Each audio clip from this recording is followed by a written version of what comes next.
McCarthyism was the one time in American history when people on the left were canceled, and they're still bitching about it 70 years later as if it's the second worst thing to happen in America since slavery. Oh, come on. What part of that's not true? Is that true? What part of that's not true? Who complains about it? You just brought it up as if it's this huge thing. No, I'm asking about it because I don't talk about it know. all the time as this huge shameful. They're all dead. Are they not dead? The people that were blacklisted? The point is, it's still brought up all the time as this shameful chapter in American history. Let me talk about what the McCarthy era was. Okay, go. It's not simply like your daughter's friends, I have communist opinions. These people, and so there were plenty of innocent people whose lives were ruined. That is a key point here. These people were members of the party whose ideology was dedicated to taking direct orders from a foreign enemy nation, namely Stalin's Soviet Union. And as my friend Curtis pointed out, which genocidal ideology should I be worried about? The one that lost or the one that won? This was a country where people could be sent at the drop of a hat with their families to concentration camps for decades, where speech was completely forbidden, where contact with foreigners would get you the death penalty. And these members of these organizations, especially in Hollywood, were doing everything they could in secret to implement that and bring about here, not through the vote, but through violent overthrow of the government, which is Stalin, Lenin, and all Marxists talk about. You can't vote your way there. You have to overthrow the state and have a bloody revolution. And you have to have rivers of blood for the so-called enemies of the people. So this is not simply like I voted for Jill Stein in 2016. I was a member of an international criminal conspiracy. That's how Stalin got the atom bomb, was through spying. So they present it as, oh, I voted for the wrong party and now I'm paying for it 20 years later.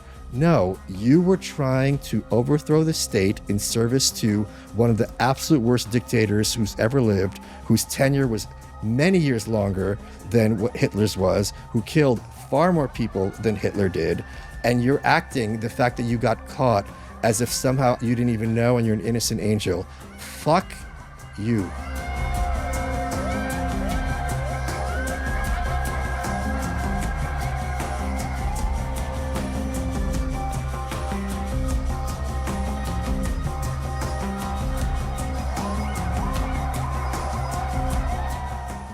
I'm mini Roseanne. I'm baby Roseanne. Everyone's mini Roseanne. Yeah? Really? Well, when you're that size, everyone's smaller than you. Roseanne's smaller than me now. That's true. She is. Yes. Yeah. She's teeny tiny. She doesn't like it when you call her cute. She gets upset. I think she's gorgeous. It's that she's adorable. Did I just say she's adorable? I did. I'm saying it. Yeah. I tell her that she doesn't like it. Well, because she's such a broad. Yeah, right. But I cannot believe how unbelievably gorgeous she's become. I don't know if I'm allowed to talk about the thing that we just did together, but I don't think we are. No, I don't think so either. But I want to say it, and then we can just you and Roseanne, then we can bloop it out, and then people can be guessing. Yeah, you what and the Roseanne fuck it is. OnlyFans collab. Yeah, very good. This is not your first rodeo. I don't know what I'm doing. I am going to interview. No, I think that maybe you should just interview me because I'm tired and hungover from yesterday's interview. Okay. I'm just kidding. I'm not good at this. This is not my thing. You know that I've had to reinvent myself. So I met Michael a few years ago on your podcast. That's right. And I was nervous to go on your podcast, but I wasn't that nervous because I didn't really know much about you.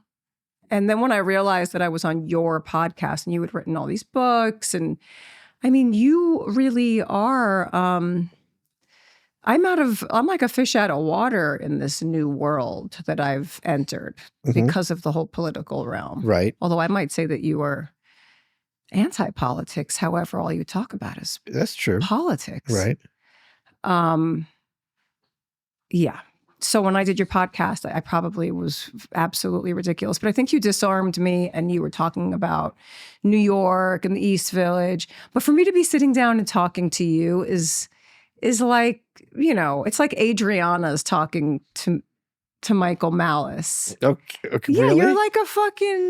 You're a real smarty pants, Michael. But my show is about not trying to appeal to the same audiences of a lot of the shows that I've watched you on. Okay. A lot of the shows that I found myself gravitated towards in the last 5 years. I am new. I am new to the, I don't know what we would call it. I don't know. Is it the new right revolution? The fuck would we call it? I think I'm not going to give you any help at all and watch you meander along. You want me to learn here This today? is so cute. No, come on. But I'm not an interviewer. I'm usually the person who gets interviewed. I don't know how to interview people, but I have questions. And I was asking you questions when we were. Is there anything written on that card at all? Okay. This is my fan. Oh, okay. No, this is my fan. Your only fan? Yes, this is my only fan. So sad. But okay. So for people who don't know who you are, because I'm hoping that this is a different audience. Sure. The whole Ultra Free podcast is about depoliticizing issues that have been completely politicized. Oh, I think that's a great idea. Yeah, because everybody hates each other. And I think we need to and you are the white pill. I mean, I didn't get to read the whole book. Now I'm so excited that I didn't know that this book was a complete fucking history lesson.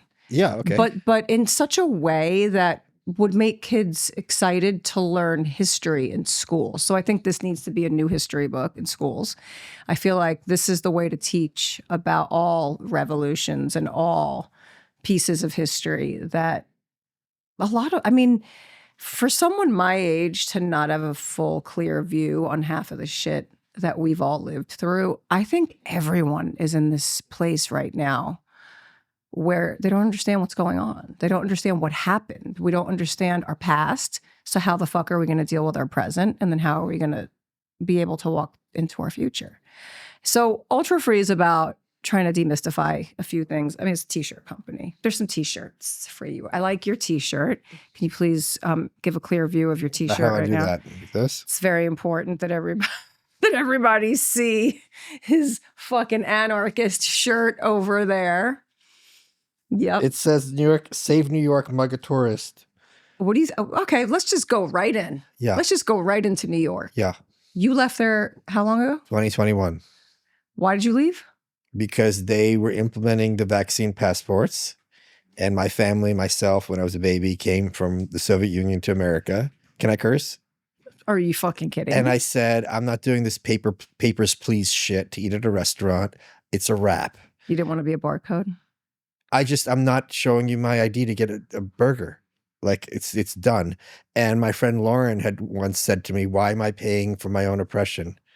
And it's like, it's a lot cheaper in Austin. Like I was losing friends one at a time, and you forget how lonely New York got, because New York can often be a lonely city. But when I was losing my whole crew one at a time, it got bad. So I went to Austin and I haven't looked back. I still go back for Gutfeld, and it's not fun. No.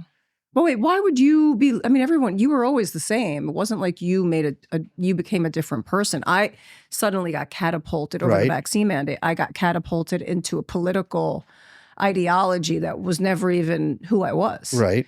So you were already the guy that you were. You were already writing and talking about all these things. Sure. And why would your friends be surprised? What do you mean? I meant I was losing them because they're moving out. Oh, because they were moving out. They were literally moving. That's what I meant. Oh, because they were all on the same page. Yeah, they're like, oh, well, lucky you. Yeah, and one at a time, they're like, I'm out. People thought I was losing my mind. No. It's like when you're playing poker at a certain point, they're like, I'm out. And then it's like, I'm the last one standing here with one or two exceptions. And I'm like, I can't, why am I trying to do this? And I knew there was no way it was going to get better. I knew it was going to get worse in the short term, which it did. And all the stores sorry to interrupt you, all the stores I liked one at a time got killed too for no reason. Yeah. They're all gone. They're all gone. It's becoming completely homogenized. Right. And I don't even know. You couldn't even, well, I guess you can liken it to where, well, I'm going to jump all over the place. This doesn't have the questions on it. So now I feel stupid holding it. I wonder why people like us knew that everything was going south. And then I really am still observing New Yorkers.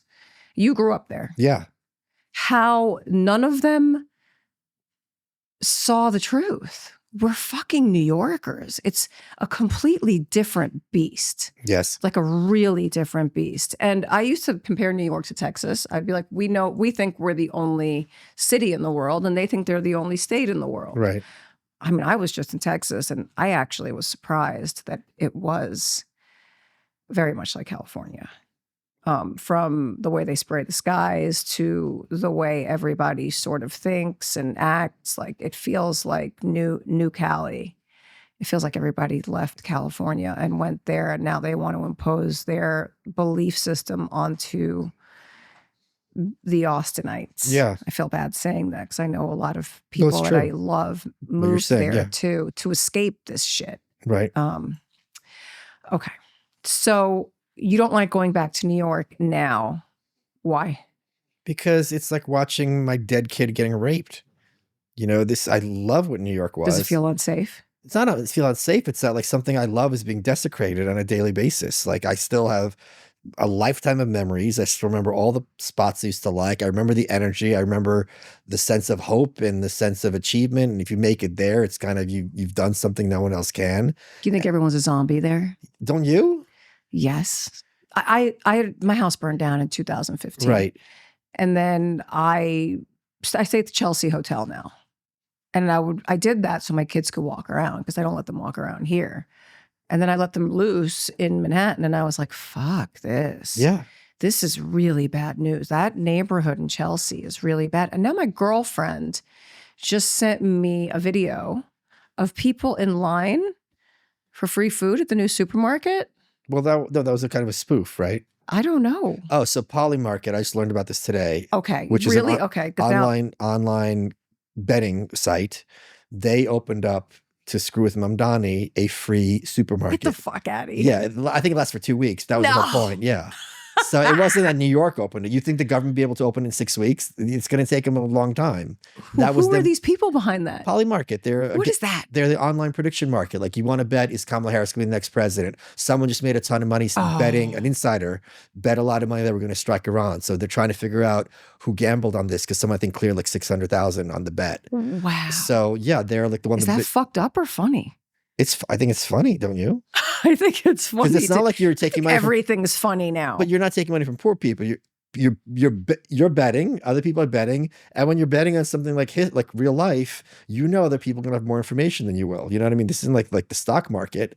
This is like, okay, if I know, if I'm Biden and I know who I'm picking as my VP, put it all in on Kamala because I'm gonna clear that bet.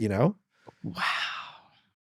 A really quick break to say we're glad you found the Ultra Free Podcast and hope you're enjoying this episode. A great way to support the podcast is to head over to the Ultra Free website to buy merch. Link in the show notes below. We have cool hats and hand-screened t-shirts, and we'd love to see you in them, so buy a few. Take photos and tag us on your socials to spread the Ultra Free vibes. Like and subscribe and leave comments when you have them. And remember, we don't need to be right. We just need to be free. Ultra Free. Now back to the episode. All right.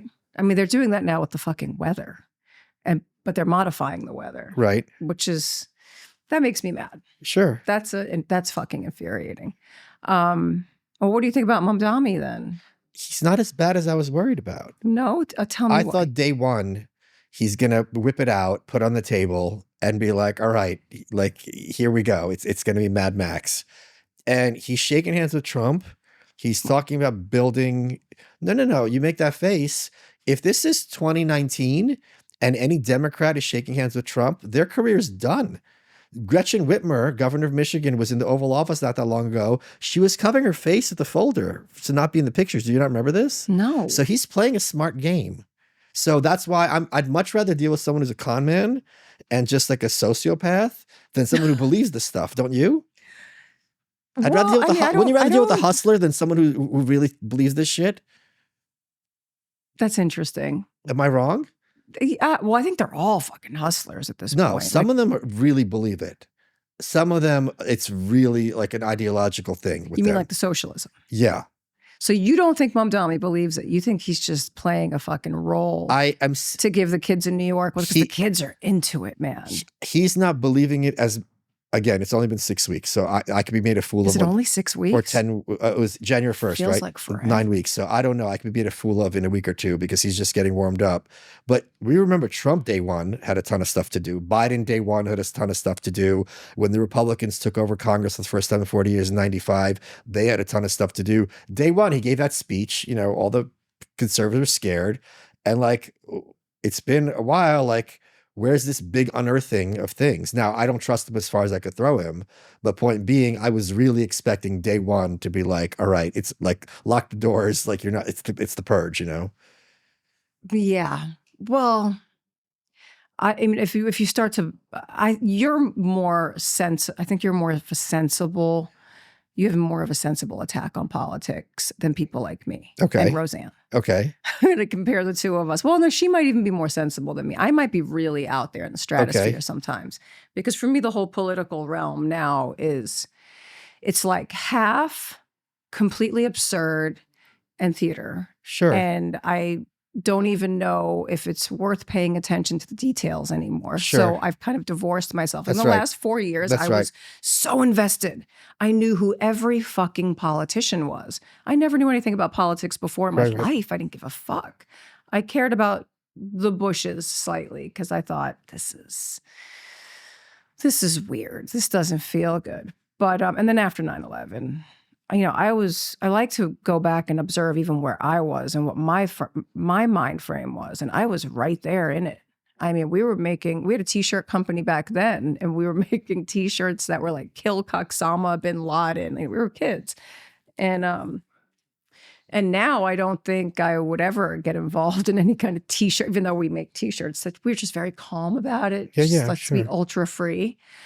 But the other side of me is in this sort of spiritual, like dimensional, I guess because there's so much in these fucking phones now, I don't even know how to differentiate between the spiritual battle and the actual earthly battle that, we're all part of with all of the different ideologies. Well, I think the Serenity Prayer is something that more people should be saying on a daily basis when it comes to the Serenity Prayer? Yeah, don't you think so? Like the Alcoholics Anonymous prayer?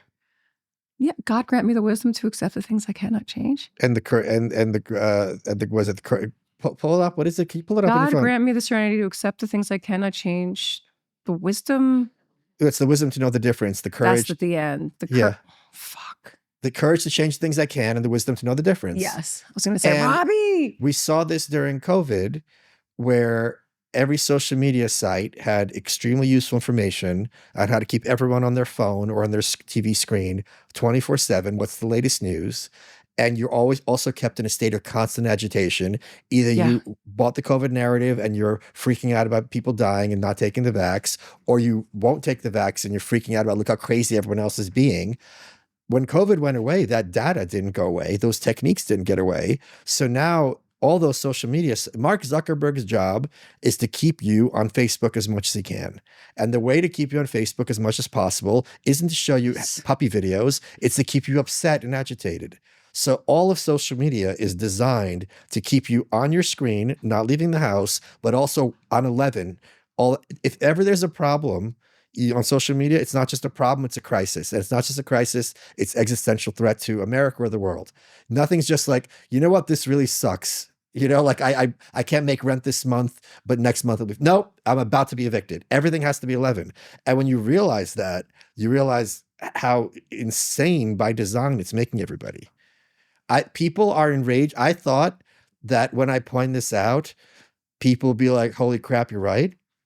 I underestimated to what extent people were upset that I'm trying to make them not be always as upset. Because their point is, oh, you don't want me upset because you want me to let my guard down, blah, blah, blah. I'm like, no one trusts anybody. Nobody trusts anybody.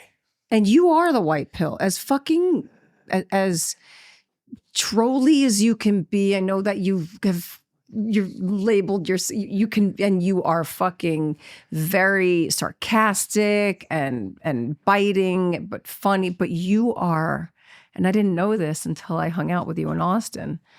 You're like the loveliest person. I'll cry. You were one of the shining lights when I would walk onto set and see you there. Oh, that's like so sweet. you were so, I'm not going to, what if I said to you, you were so adorable, Michael? I'm just kidding. I'm kidding. You really have this like, it's like what Roseanne has. And I think I think she knows what she will love you. She will love you for making jokes right now. But no, you and Alex was like this too when we were in Austin Stein. Another one that I was like, I didn't expect this from this person at all. I didn't even actually recognize you because you were so, you were this person in a TV screen when I was interviewing with you. And I think you might have also had a different haircut. Probably. I think you might have had like your, maybe you had like one of your, like you had your militant hair. I don't know if you were doing a costume or something. Cause then I saw you doing a fucking interview. I think you were Kim Jong-un or something, or your friend, your buddy, the other podcaster guy was he Stalin or was he Lenin? Oh, you mean with me and Lex? Yeah, what was that? Yeah, I've seen thumbnails he's of also it. in the Soviet Union. So I was in my North Korean military outfit, and he was dressed like I thought I was going to die. I was like, is that AI? And then I had to click on it. I was like, these two motherfuckers are sitting here talking like this. So this is genius. Well, but the thing is, like I just did this Roy Lichtenstein look on Rogan. People are now upset when you're playing dress up and being frivolous and silly. And this is something that's happened recently. And they're going to say, no, it's not happened recently. It's just that you're stupid. It's like, I'm telling you, people are committed to being agitated. Yes. And there's no, even if let's suppose your house on fire, let's suppose you're at war, everyone knows or should know that if there's a crisis, calm down. The first thing you do is clear-headed. I don't want to make rash decisions. There's a fire. I remember once I was choking for the first time in my life. That's and it was in Herald Square at this deli. And I swallowed a piece of steak and I didn't know which pipe it went down. And I remember my brain said to me, okay, there's a non-zero chance you're going to die, right? You have to take this seriously right now.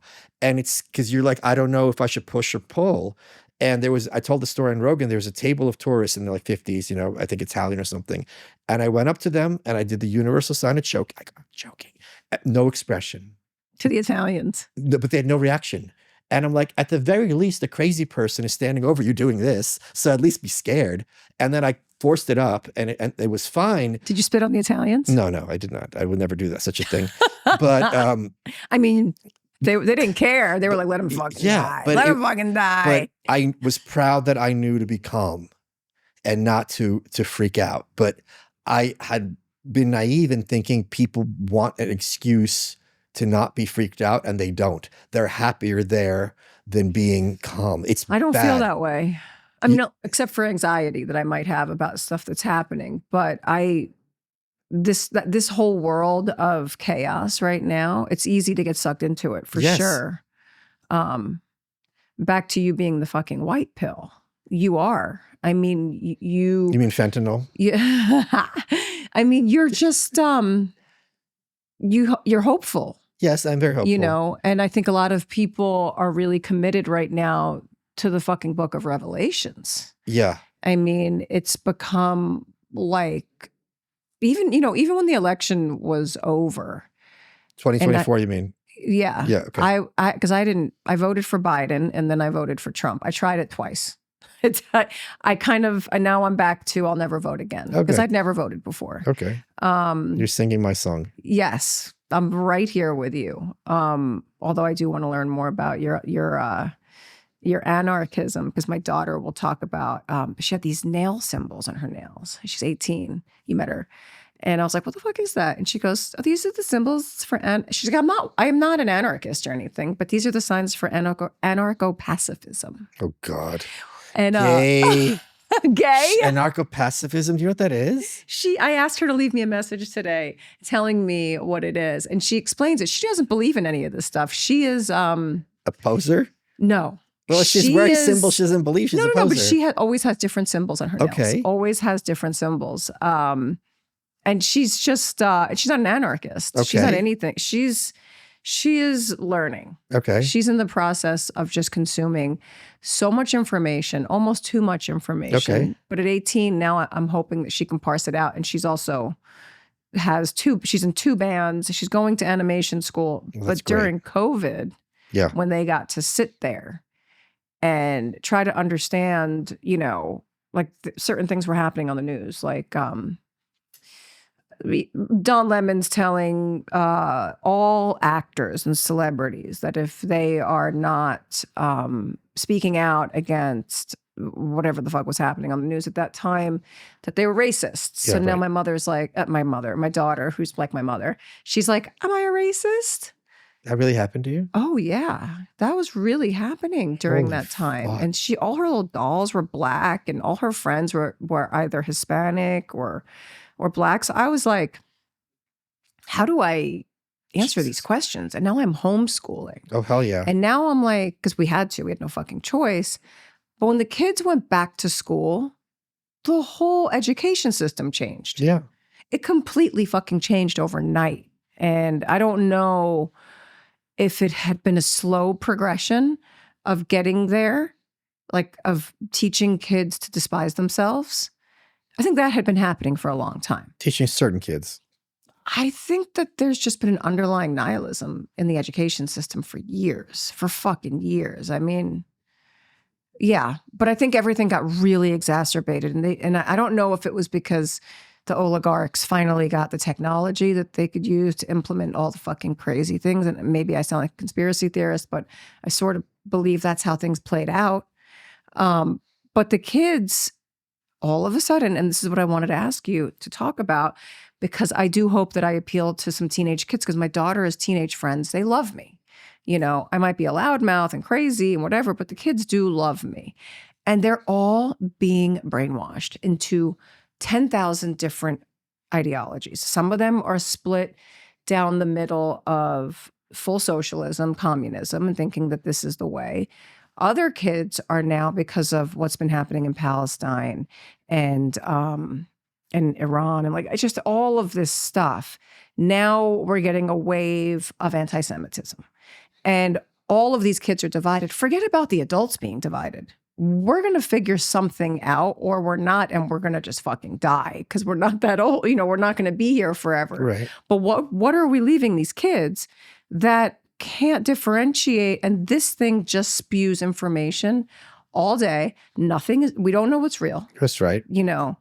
So I'm curious, if you were to be teaching a bunch of kids a class on all of those topics, how you're going to answer this 50-minute question that I just asked you. I am known for the 50-minute question. But first we could start with the socialism and the communism, because kids are invested in it. And kids started to be, even when I was young, the idea of that world was, yes, a utopia, yes. And it just never fucking works. And I think when we all got hit with barcodes and the woke ideologies, we were all like, wait a minute. I don't want my gay friend to be the same as me. I love who he is, how colorful that person is. Why are we trying to make everybody this one thing, and then the one world government, and then just everything, this like individual thing, and then how it goes against the collective, like all of these things that I just started to get so. It's hard to put it together. And for kids, if I'm confused, what the fuck are they thinking? Well, what would we teach kids? I don't know that they're confused. I think what these ideologies give kids, which we had, which they don't, is a sense of identity, right? Because when we were growing up, you'd live in a certain neighborhood, you'd have certain hobbies. If you're the one kid in school who's into comic books, that would be you. You're the comic book kid, right? Now with the internet, every comic book kid can talk to every other comic book kid. You have a scene, right? So it's much harder to find your space because it's kind of an overflow of options, something communism does not have. Communism doesn't have choices. So if you have that, like a lot of, do you study at all evolutionary psychology? I'm all over the place with everything. Probably I don't pinpoint studying evolutionary psychology. Okay, so evolutionary psychology, the basis of it is the idea that human beings are status-seeking creatures, right? Okay. So the question to ask yourself, when people say they believe X, Y, and Z, it's not usually the reason they say. It's like, what purpose does having this belief or proclaiming to have this belief serve you, right? So I talk about this in my other book, Then You Write. If there's a word that I give you, Drea, and every time you say the word, people are going to do what you want, maybe you wouldn't use it. Plenty of people would be like, sure, I'll say it all the time. And that word was racist. So if you just say racist, all of a sudden everyone's scared, does what you want. Why wouldn't you use that opportunity to further that thing? And I think positioning wise, when you're young, you tend to be on the left. This has been a thing since time immemorial, because that's kind of the mode of change and moving forward. And I can hear people rolling their eyes, but that's how it's presented as. So, oh, you're on the left.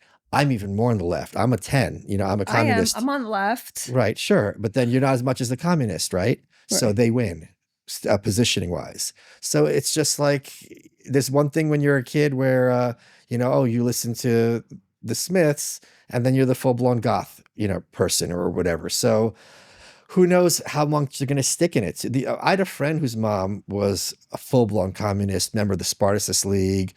And now she is a landlord, and she's like, you know what? I like having stuff. She's still a lefty, but it's a lot easier when you're a kid to have any view you want, because you have no responsibility for putting into practice. And even if you're talking out of your ass, how are you going to prove it wrong? But these kids go far. It's not just like a little kid saying, Oh, sure, yeah, this is a cool ideology. I mean, I have even adult friends that, are super radical, that are, okay, but then there's during the whole I'll stay away from those friends that are super radical. I just keep that under wraps for now. But my girlfriend, who is Russian, and I'm watching her swing from side to side with all the political red or blue. Like, she's either red or blue. And her family, her mom came here, when shit was bad. Yeah. And when the vaccine mandates came out, she was first in line. Oh, and wow. Her daughter was appalled because she's living here. She's been an American. They also were living in Mexico for a while, but they couldn't talk her mom out of getting in line. And I could tell what was going on here. I'm like, she's afraid that if she doesn't fall in line, oh yeah, and oh my God, I get upset just thinking about it, because she just sent me an invite to her surprise birthday party, and I got along really well with her mom, because her daughter was busy working, so I was always with the kids, so I was always with the grandma, and because I was always with my kids, and I'm a grandma.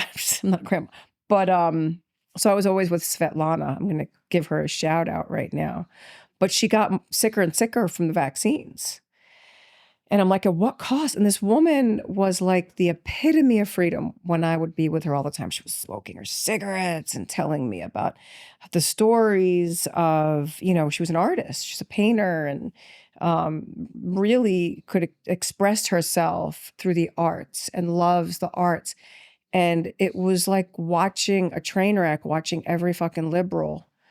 I considered myself a liberal. If I had to pick a team, that would have been the team I would have picked, because I never understood the other side, I don't really know. I mean, we are the new right, I guess, but I don't consider myself anything anymore. Think when people, especially like women around our age, say liberal, what they think that means is, I don't hate gay people. That's literally the extent of it. I'm not kidding. Oh my God, I love it so much. That's true. That's what they think. They think conservative is someone who hates gays, and a liberal is someone who's okay with gay people. That's as far as it goes. What about all the virtue signaling fucking liberal women? I mean, it's not just that. What about the ones that were fucking furious with black women who voted for Trump? Well, so those are my favorite. They're screaming and yelling in the street. I mean, how could you? You should be ashamed of yourself. It's just hilarious to see people whose entire claimed view, like we're talking about earlier about claimed views versus actual views. Claimed views is caring about minorities very quickly feel comfortable telling that black woman that she doesn't know her place and that she's being uppity, right? Yes. Like, that is not being a fucking liberal human being in terms of not the political ideology, though. Drea, just liberal take deep breath. as a word. Drea. Okay. Martin Luther King was going off about this when he was alive. I don't remember when he died. I think it was sometime in the 60s, the early 60s, I believe it was. And his whole point was these liberals are worse than the conservatives because they view black people as pets. Oh, yeah. And this is the same thing in 1960 as in 2020.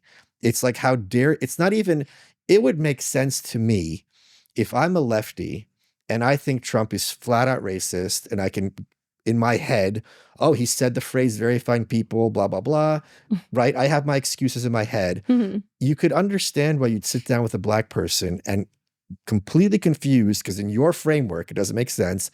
How could you as a black woman vote for Trump? Explain it to me. No, it's berating. And you only feel comfortable yelling at someone if you feel you are higher than them on some level.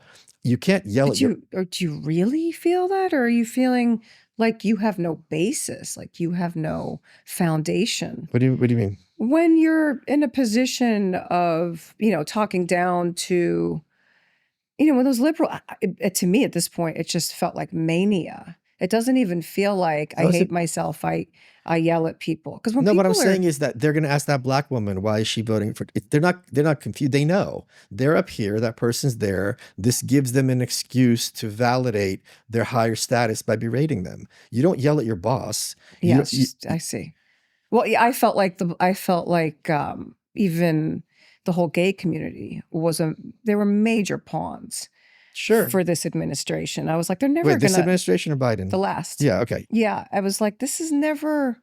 It was such a bizarre upheaval of, we're going to implement this, I don't know, was it a cultural revolution of sorts? I don't even know what the fuck it was. I mean, it definitely has died down. What has? The weird social issues that arose. It's on the back burner. They're bringing it back. So Gavin Newsom just recently doubled down on trans kids. The New York Times in the last week had 2 separate pieces. I talked to my friend John a couple of years ago. I said, what's their next front going to be in the culture war? Because they always have to roll out a new issue and everyone has to be concerned about that issue today. And you have to get on board today. Here's a very obvious example. When they started talking about trans rights, it was trans bathrooms. And we all have to care about not only do we have to all care about trans people today, we also have to care about specifically trans bathrooms, not birth certificates, not adoption, not marriage. Nope. This is the topic. And you give the marching orders and everyone follows suit. The New York Times now, so we're like wondering, okay, now that trans things kind of died down a little, what's going to be their next move? And John said they're going to talk about polygamy and polyamory. And in the last week in the New York Times, there have now been 2 articles normalizing polyamory. Now, I, and probably you, I don't really care if someone's in a polyamorous relationship. Knock yourself out. In the same way that if someone has gender dysphoria and they get plastic surgery and they put on the wig and the makeup, you want to be called she, I'll call you she. You put in the work. I have no issue with that. But it's not a slippery slope. It's an elevator shaft. Because what happens is you take something that is decent and normal, which is gay kids shouldn't be bullied. Okay, that's true. That's very fair. 5 minutes later, we're going to teach kindergartners how to give BJs, right? Yeah, that was insane. We all agree, sorry, I don't say that. Lots of people are like, if you want to be polyamorous, knock yourself out. 5 minutes from now, it's going to be legalizing polygamy. It's going to be normalizing adoption of children by polyamorous groups, I would say couples, and all these and legal protections that you can't fire someone from this. And the very point of that New York Times article was there were 3 or 4 trans women, men to female, in Seattle or Portland, and they had adopted 2 toddlers. And it's like they want to have their relationship legally recognized and to be protected from like discrimination at work. I'm like, I don't think this is a great household for those kids. What about there was a weird situation with, I don't want to piss off any communities over here. There was a weird situation with 2 dads and a child There was, I can't remember what the story was. There was a story there anyway. But I have no fucking problem with any of this stuff ever. What I do have a problem with is that it has to be a media spin perpetuated by a government.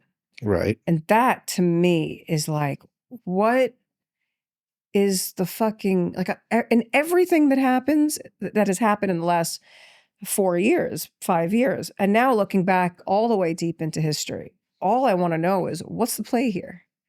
What's this for? What is this? How is this meaningful? How does this accomplish, aside from the degradation of society? Well, that's kind of the big one. That's it. That's kind of a big, well, it's also control, right? So a stable family unit is the best bulwark against any kind of totalitarianism. Because if you have your crew, you're Italian, I don't need to tell you this, the thing is Americans get wrong, and you will understand this as someone who's Italian American, it's not the nuclear family, it's the extended family.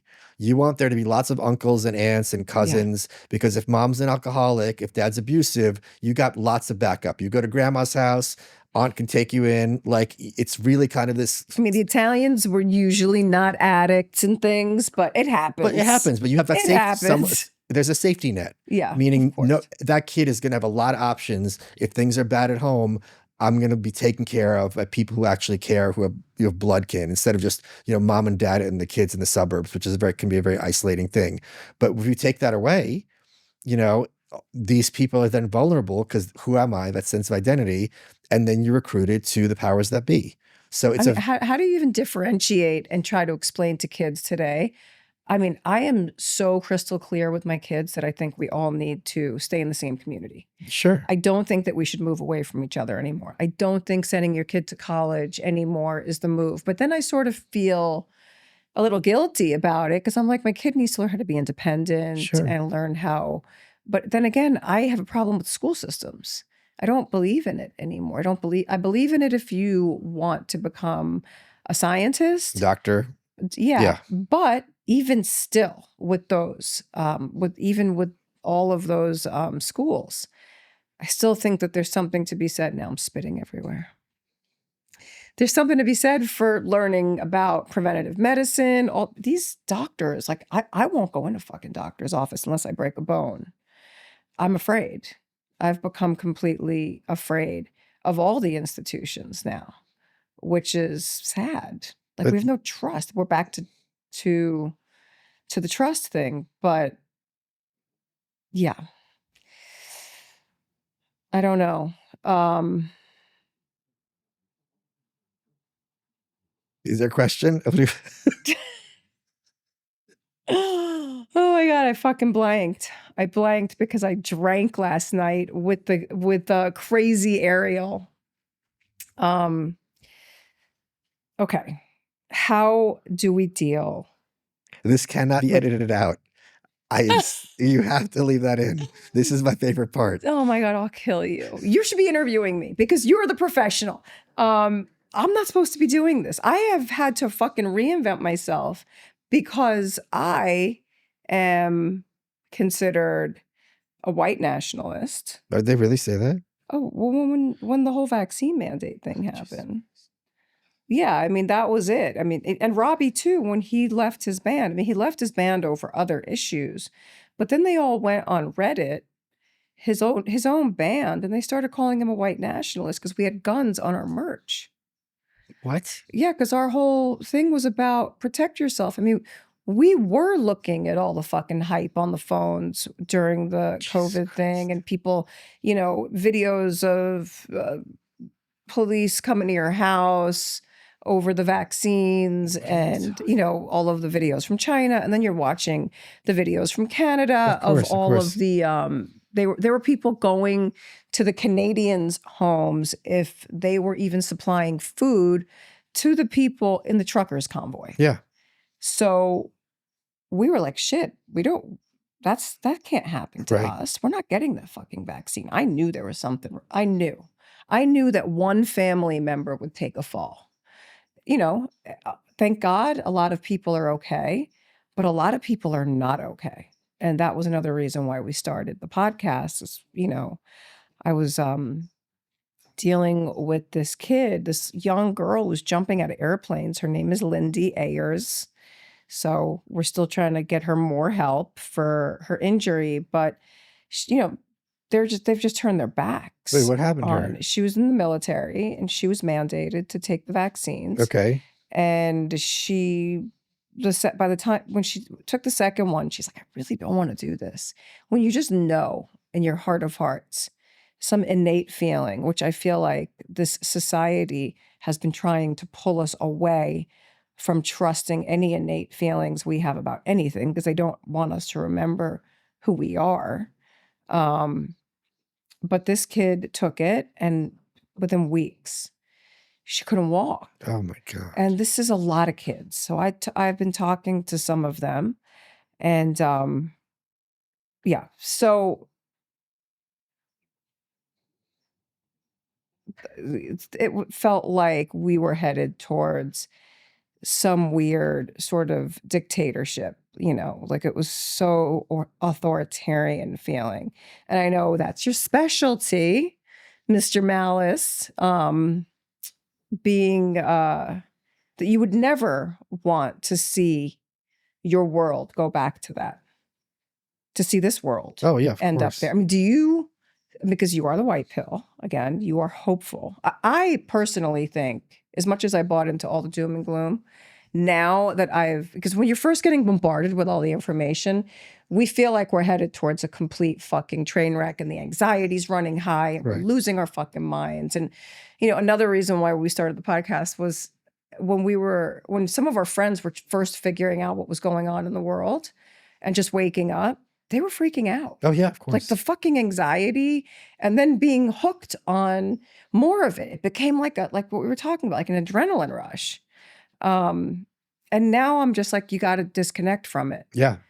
And then you won't know all the information, but it's okay. You got to disconnect from it. And then maybe you also won't know all the lies, which is fine. Sometimes that's a good thing. Well, I want to know what you think are the lies right now, because you do all your research and I think one of the biggest lies that people, I was talking to, I'm already blanking on, who was I talking to? They had the idea that if you kind of, Kurt Metzger, I was talking to Kurt Metzger. Oh, I love that guy. Yeah, I just had him on my show. And Kurt, anarchism finally clicked for him. And he goes, you're going to need to define anarchism for us. Yeah. Sure. Anarchism is simply the ideology that you do not speak for me, and everything else is application. Kurt, it just clicked in, because Kurt was like, all these people who think there's no hope with the government, that we can't make it work, that it's not fixable, DC. He's like, they're all black pilling. He goes, this isn't a black pill. This is just a realization. I'm like, exactly. He goes, if you think you can make an unworkable system work, you're naive. It's never going to work. The system is working as intended. This joke that, if I'm going to just vote in, Elon, I forget what it was, where he was tweeting something about DC, and I just go, we just have to vote in the right people. It's when you say it like that, you realize how ridiculous that sounds. This is systemic. But people are like the guy thinking that his keys have to be under the street light that he's lost because that's the only place he can see. Like, we are trained that there's no alternative outside of this box that is the federal government and DC. And if you think you have to throw it all away, necessarily it's going to be impossible or much worse. And my point is, when has it worked like you've been told since you're a kid? It never has. No. And you've had every kind of administration under the sun. It's always getting more and more powerful at the expense of everybody else.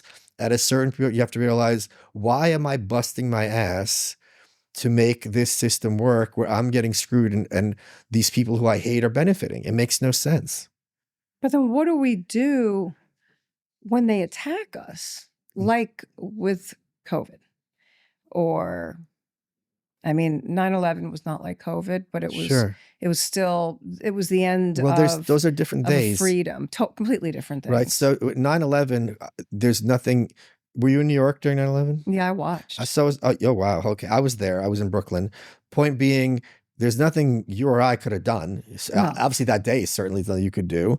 But in terms of it, there's not something this idea that it's very kind of Hollywood. And I don't mean like Hollywood vibe, just Hollywood movies that, anyone can make a difference. And if you just do the right things, you could save America. Fix your house. Make your bed. You know what I mean? Keep your side of the street clean. All anyone can do is the next right thing. And the amount of bandwidth people have invested in a evil, corrupt system and then get depressed that they can't do anything about it is one of the biggest ops. So what you can do is, on a personal level, be as free as you can, live by principles, speak your truth when it is possible. Some people are not in that position because you know what? The trucker convoy you talked about, I don't know if you remember this, you probably don't even remember it. There were articles at the time where they were explicitly saying, the media was reporting this with applause, we need to take their kids away because they brought their kids in those trucks and that's an unsafe area and you're a bad dad. So they're openly discussing. Don't tell that to the Italian mom. They were openly talking about this in the press as that might have to be our next step. My hands are tied. For me, they're normalizing insanity. But if you are dealing with an entity which is freely discussing the idea of you taking your kids away from you, the answer isn't voting for the conservatives. The answer is this needs to be rejected. And again, on a personal level, there might not be anything you could do about it. But once you have that mindset, lots of other things fall into place. That's interesting because in my mind, it was vote for me, it was Kennedy because it was just about medical freedom. And that was it. Sure. Because I never voted except for fucking Biden because we hated Trump. We had Trump derangement syndrome. And I don't even know why I did. And I never thought the vote counted. So I was like, the vote doesn't count. My daughter's like, just pick the lesser of two evils. Why you keep picking evil? Well, I didn't. Yeah, it's always evil for right? sure. But I didn't, Why do you want that on your hands? I fell into it though. I went into it. But that argument that she made makes no sense. She was a baby. Fine, but people, I'm not saying it was unique to her. People make this argument all the time. It's like, why am I getting out of my house, driving somewhere to choose evil? I can choose evil with my TV. We got caught up in it. Everyone does. Yeah. I can't believe that I did because I was never a part of it. I was against it all. I believed it was all theater and that was it.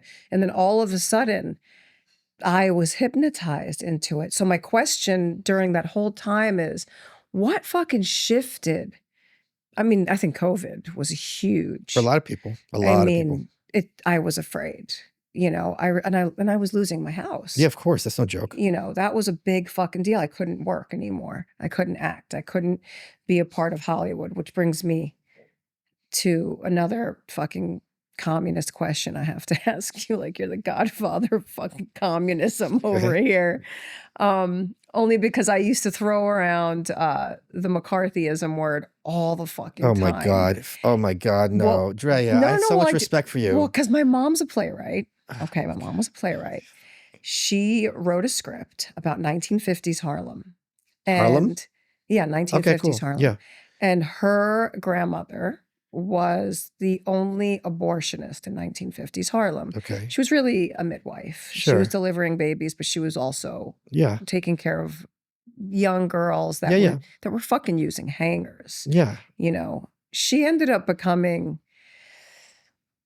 like the mafia don of Harlem because she had dirt on everyone from Hollywood to DC to the Park Avenue groups. So, I mean, Marion Davies was sent there to have Charlie Chaplin's abortion. Oh, wow. Okay. By Hearst, supposedly. That's a story that my mom told me.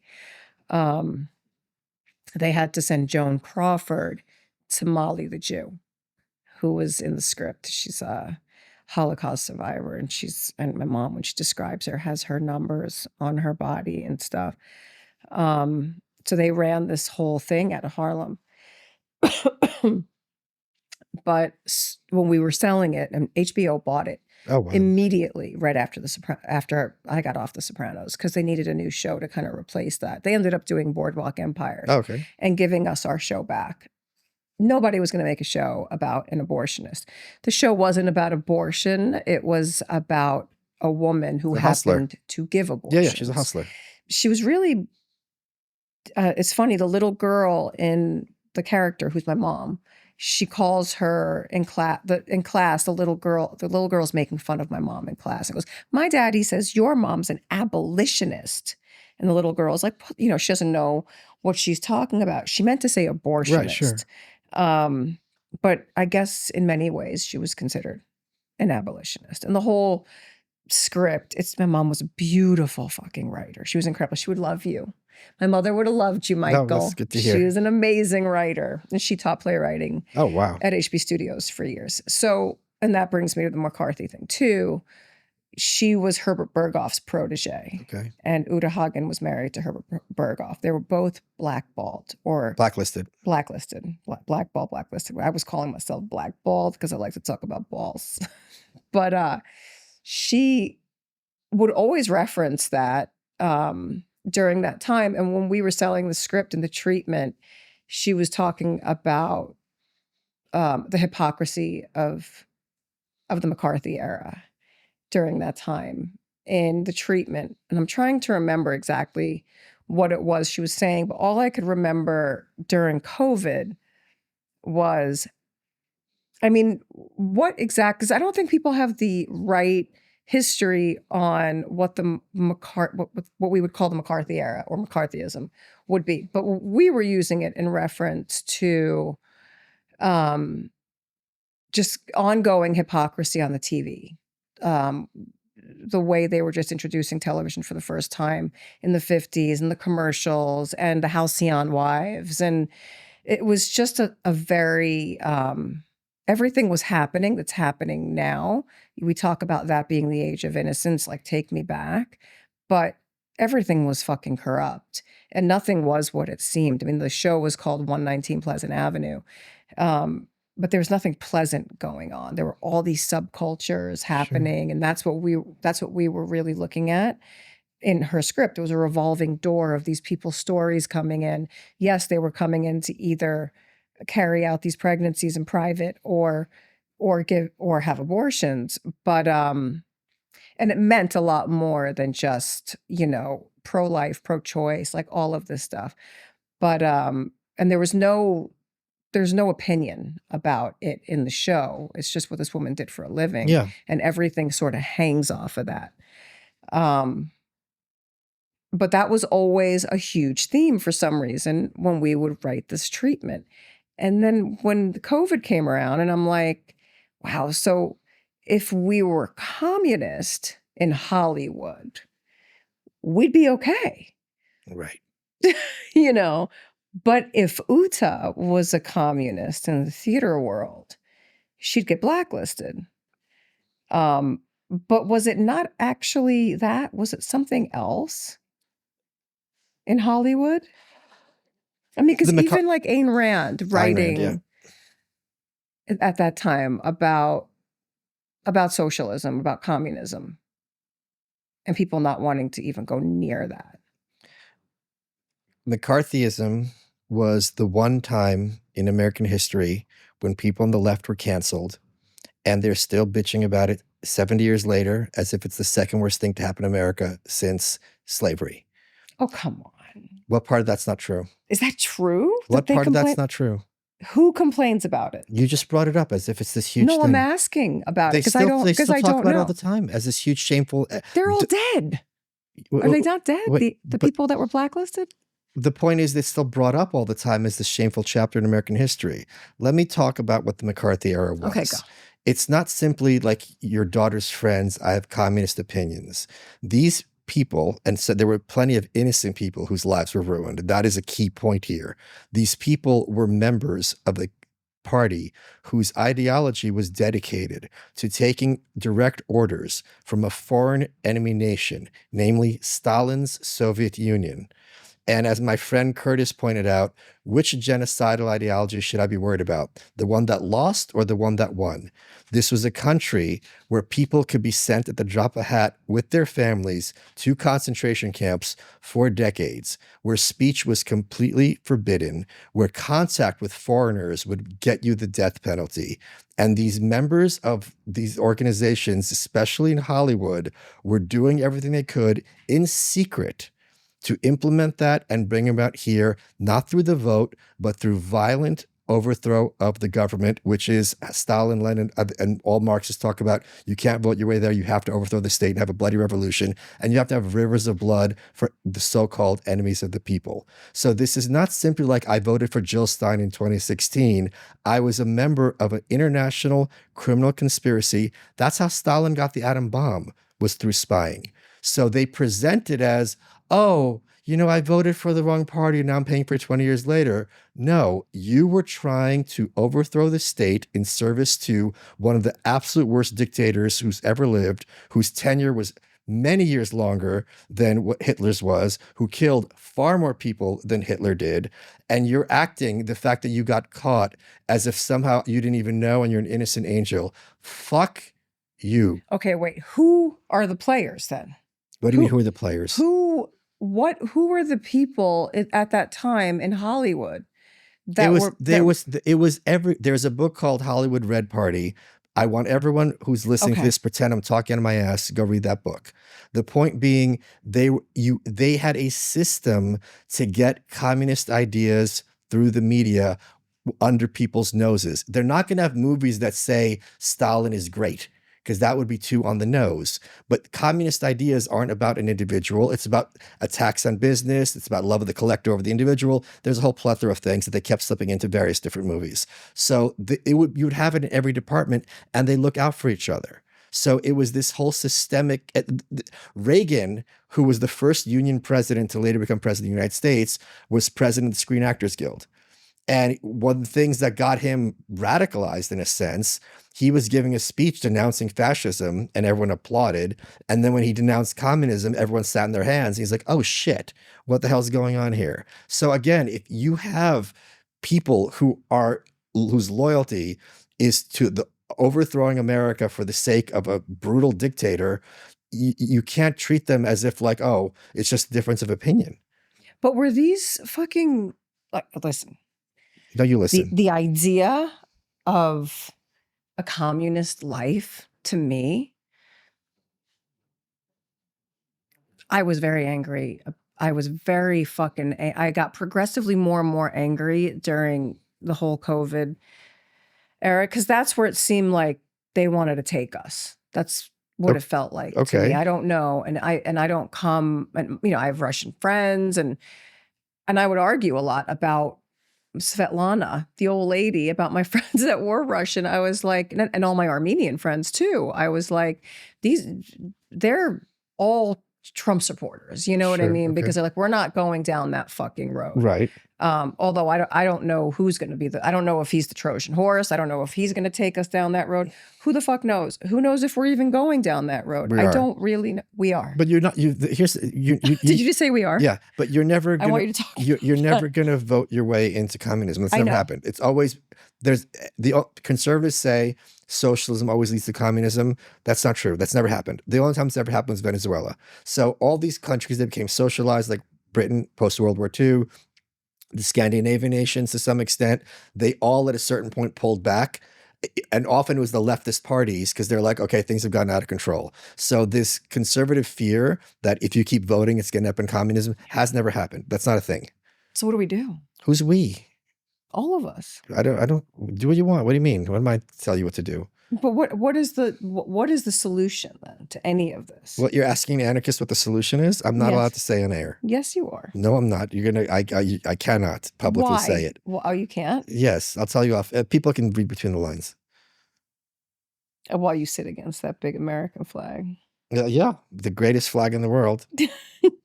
You love America. Yes, of course. Me too. Despite the government. I know. Well, I mean, what about other governments? What about them? They're all corrupt? That's what government means, is corruption. You can't have a government that's not corrupt.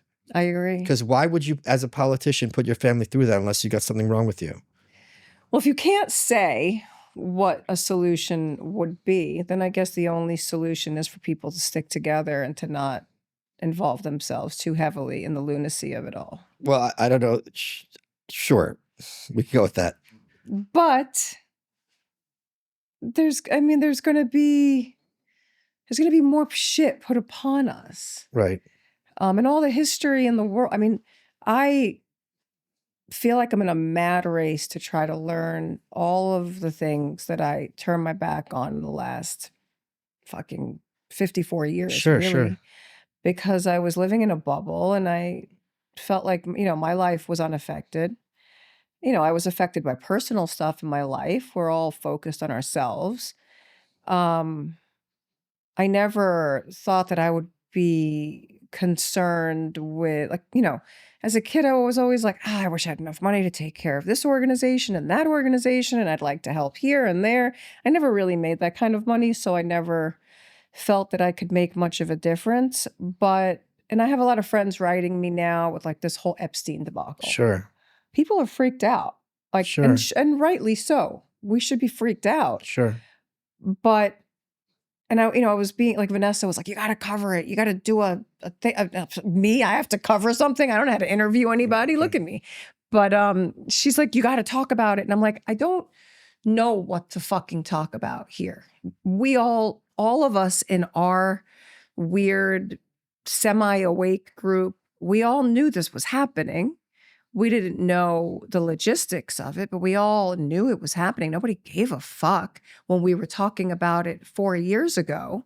People care now because Trump's in office. Right. So, and as much as we were all on that other side, trying to get Trump elected and stuff, and now it's a new fucking game of we're not gonna let these fucking files go, and now everybody's a fucking sleuth. We have a fucking society of sleuths. Right.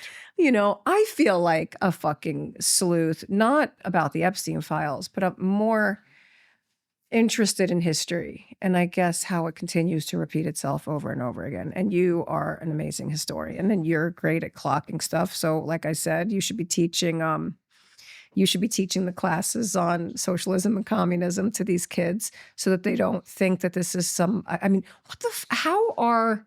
do you think that the government is actually putting these teachers in power to teach these kids these ideologies? And then what do you think about, are you kidding? My Jewish friends that, well, yes, you do. You don't? I think it's more sinister, and I think it's I don't know that it's as. Do you know how the public system came about? Public school system? Yes, sort of. Go ahead, you tell me. No, I want to hear what you think. I mean, I thought it was all government. No, but how did it come about? Oh, I don't know. You're gonna have to tell me. Go. So in the late 1800s, Bismarck in Germany had the idea of having the government run education to turn everyone into good little soldiers. And the American intellectuals went over there, saw that. They're like, this is the shit.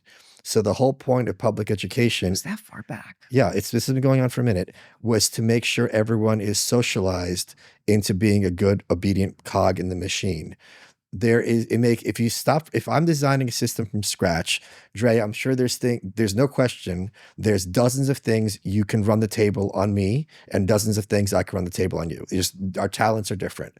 The idea that we all have to learn everything at the same rate, at the same time, makes no sense, because no one will deny different kids have different skills. And this one's going to grow up to be a carpenter, and this one will be an actor, and this one will be a writer. Why is everyone learning everything? It makes no sense, because it's training you that we all got to work at the same time, that we all work together at the same time, that we all have the same kind of mindset, and you have a very strictly limited range of opinion and intense debate within that range of opinion. That's something Noam Chomsky said, who unfortunately is in the Epstein files and has fallen from grace deservedly for his role in that. But point being, and you're also taught that everyone's basically the same under the skin, which is really convenient, because then you don't think the people in charge are sociopaths, because you think, you know what? They're just like me. When they say they're fighting for you, I feel seen. That politician cares about me. So this has been a long time coming to get kids to all work it's much more sinister than politics. It's to get them broken and remade into the cast of, they say this explicitly, the goal of education is making good citizens. Good citizens for whom? Good citizens means people who do what they're told without question. That's what that means. And you saw this come to fruition during COVID. Well, what about all the unrest though now? But that unrest is being good citizens. You remember, everyone watching this, I bet you, remembers 2020 when spontaneously, after being locked in our homes for no reason, we all have to take to the streets to protest George Floyd. And did you know that the one cure for COVID, Drea, that no one talks about? Anti-racism. If you're walking up and down the street against racism, you can't catch any disease because it's magic. Oh, it's my favorite. But that was the thing you were told with a straight face. And you had the photos of people shoulder to shoulder, and they were like, they're all wearing masks, so it's fine.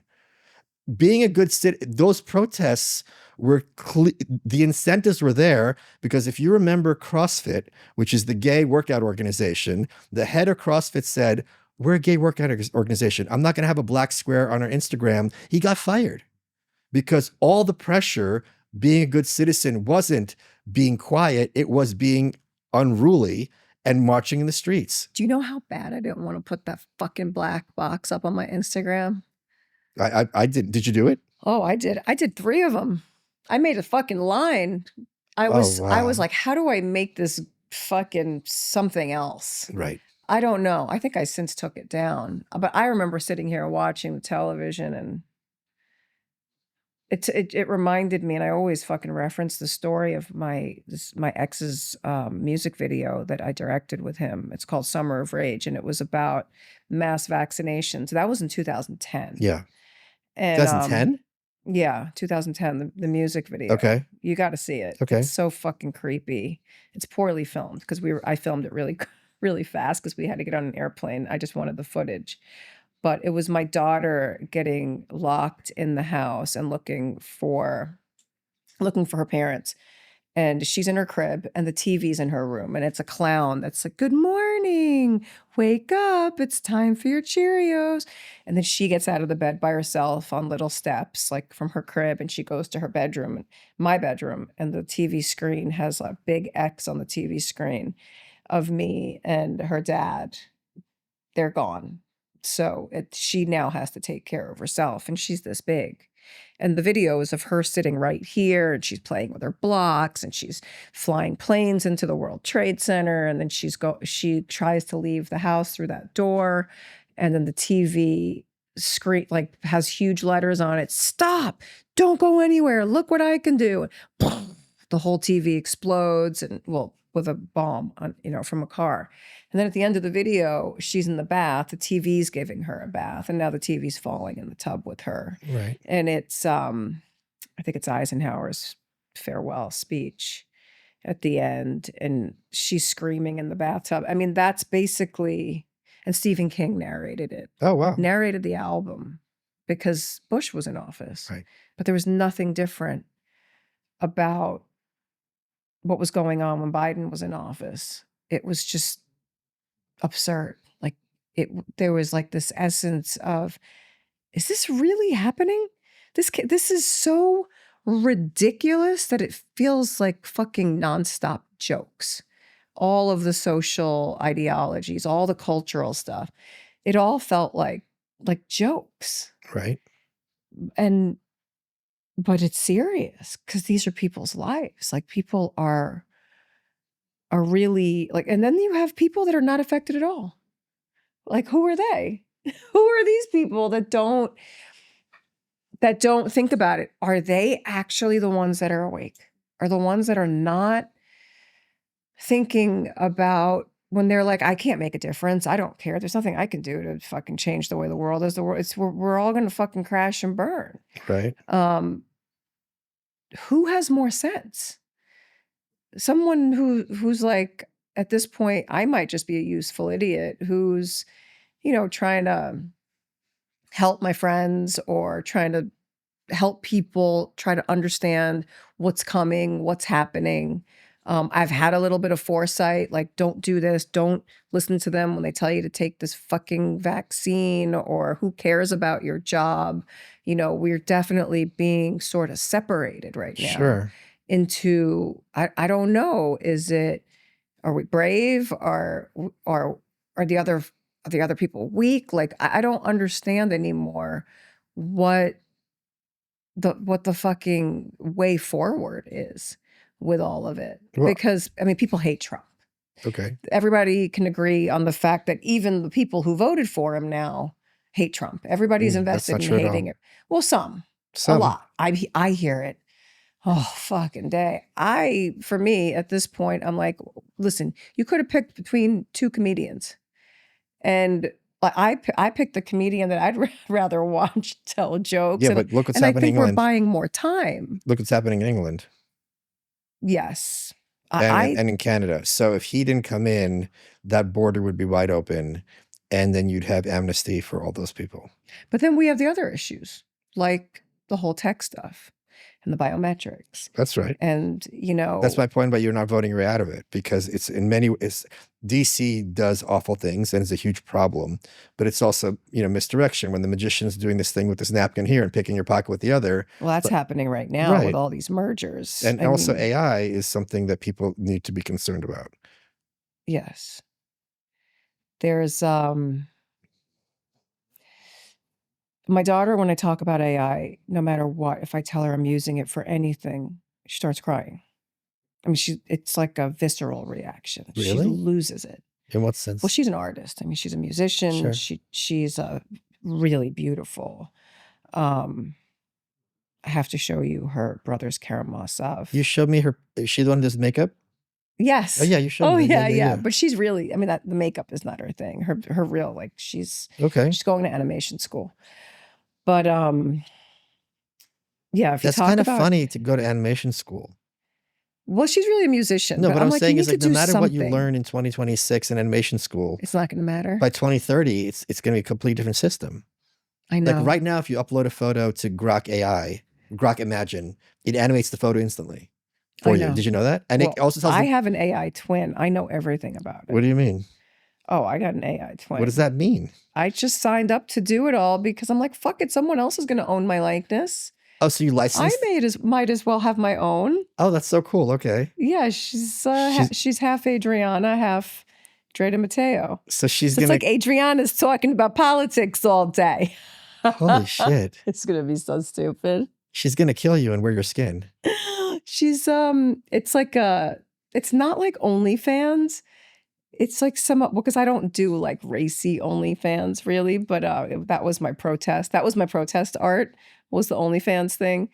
But yeah, the chat, it's called O-Chat or something. Okay. They're gonna launch her. But it's Adriana Della Serva or something. It's a combination of Okay. the character from Sopranos. But she's hot and saucy. She can be anywhere at any time. I want to do a podcast with her. That'll be a real fucking train wreck. Do you see, you're laughing, but do you not see where this is going? Yes, I know where it's going. But Where do you think it's going? You said, well, I'm still trying to wrap my head around the AI thing. I interviewed these guys and I still don't fully understand. Like I kept What asking. happens when I'm a guy, right? And Adriana is my girlfriend, right? And every day I'm beating off to her, whatever, at home. And But they do it anyway. hold on. Okay. And Adriana is telling me she really hates the president and how awful he is. If you've got a population of 350 million people, you're telling me out of that 350 million, there isn't 1% who are like, Adriana, you hate the president? I'm going to do something about it. Or I hate Fauci, or I hate the real Drea. When Adriana tells that guy she really hates the real Drea de Matteo, you're telling me some of them aren't going to do something about it? Do you see where this is going? Yeah, no, I see. But This would happen in 1881. but we train them. The way, here's what's going to happen. This is why I said, okay, I do this.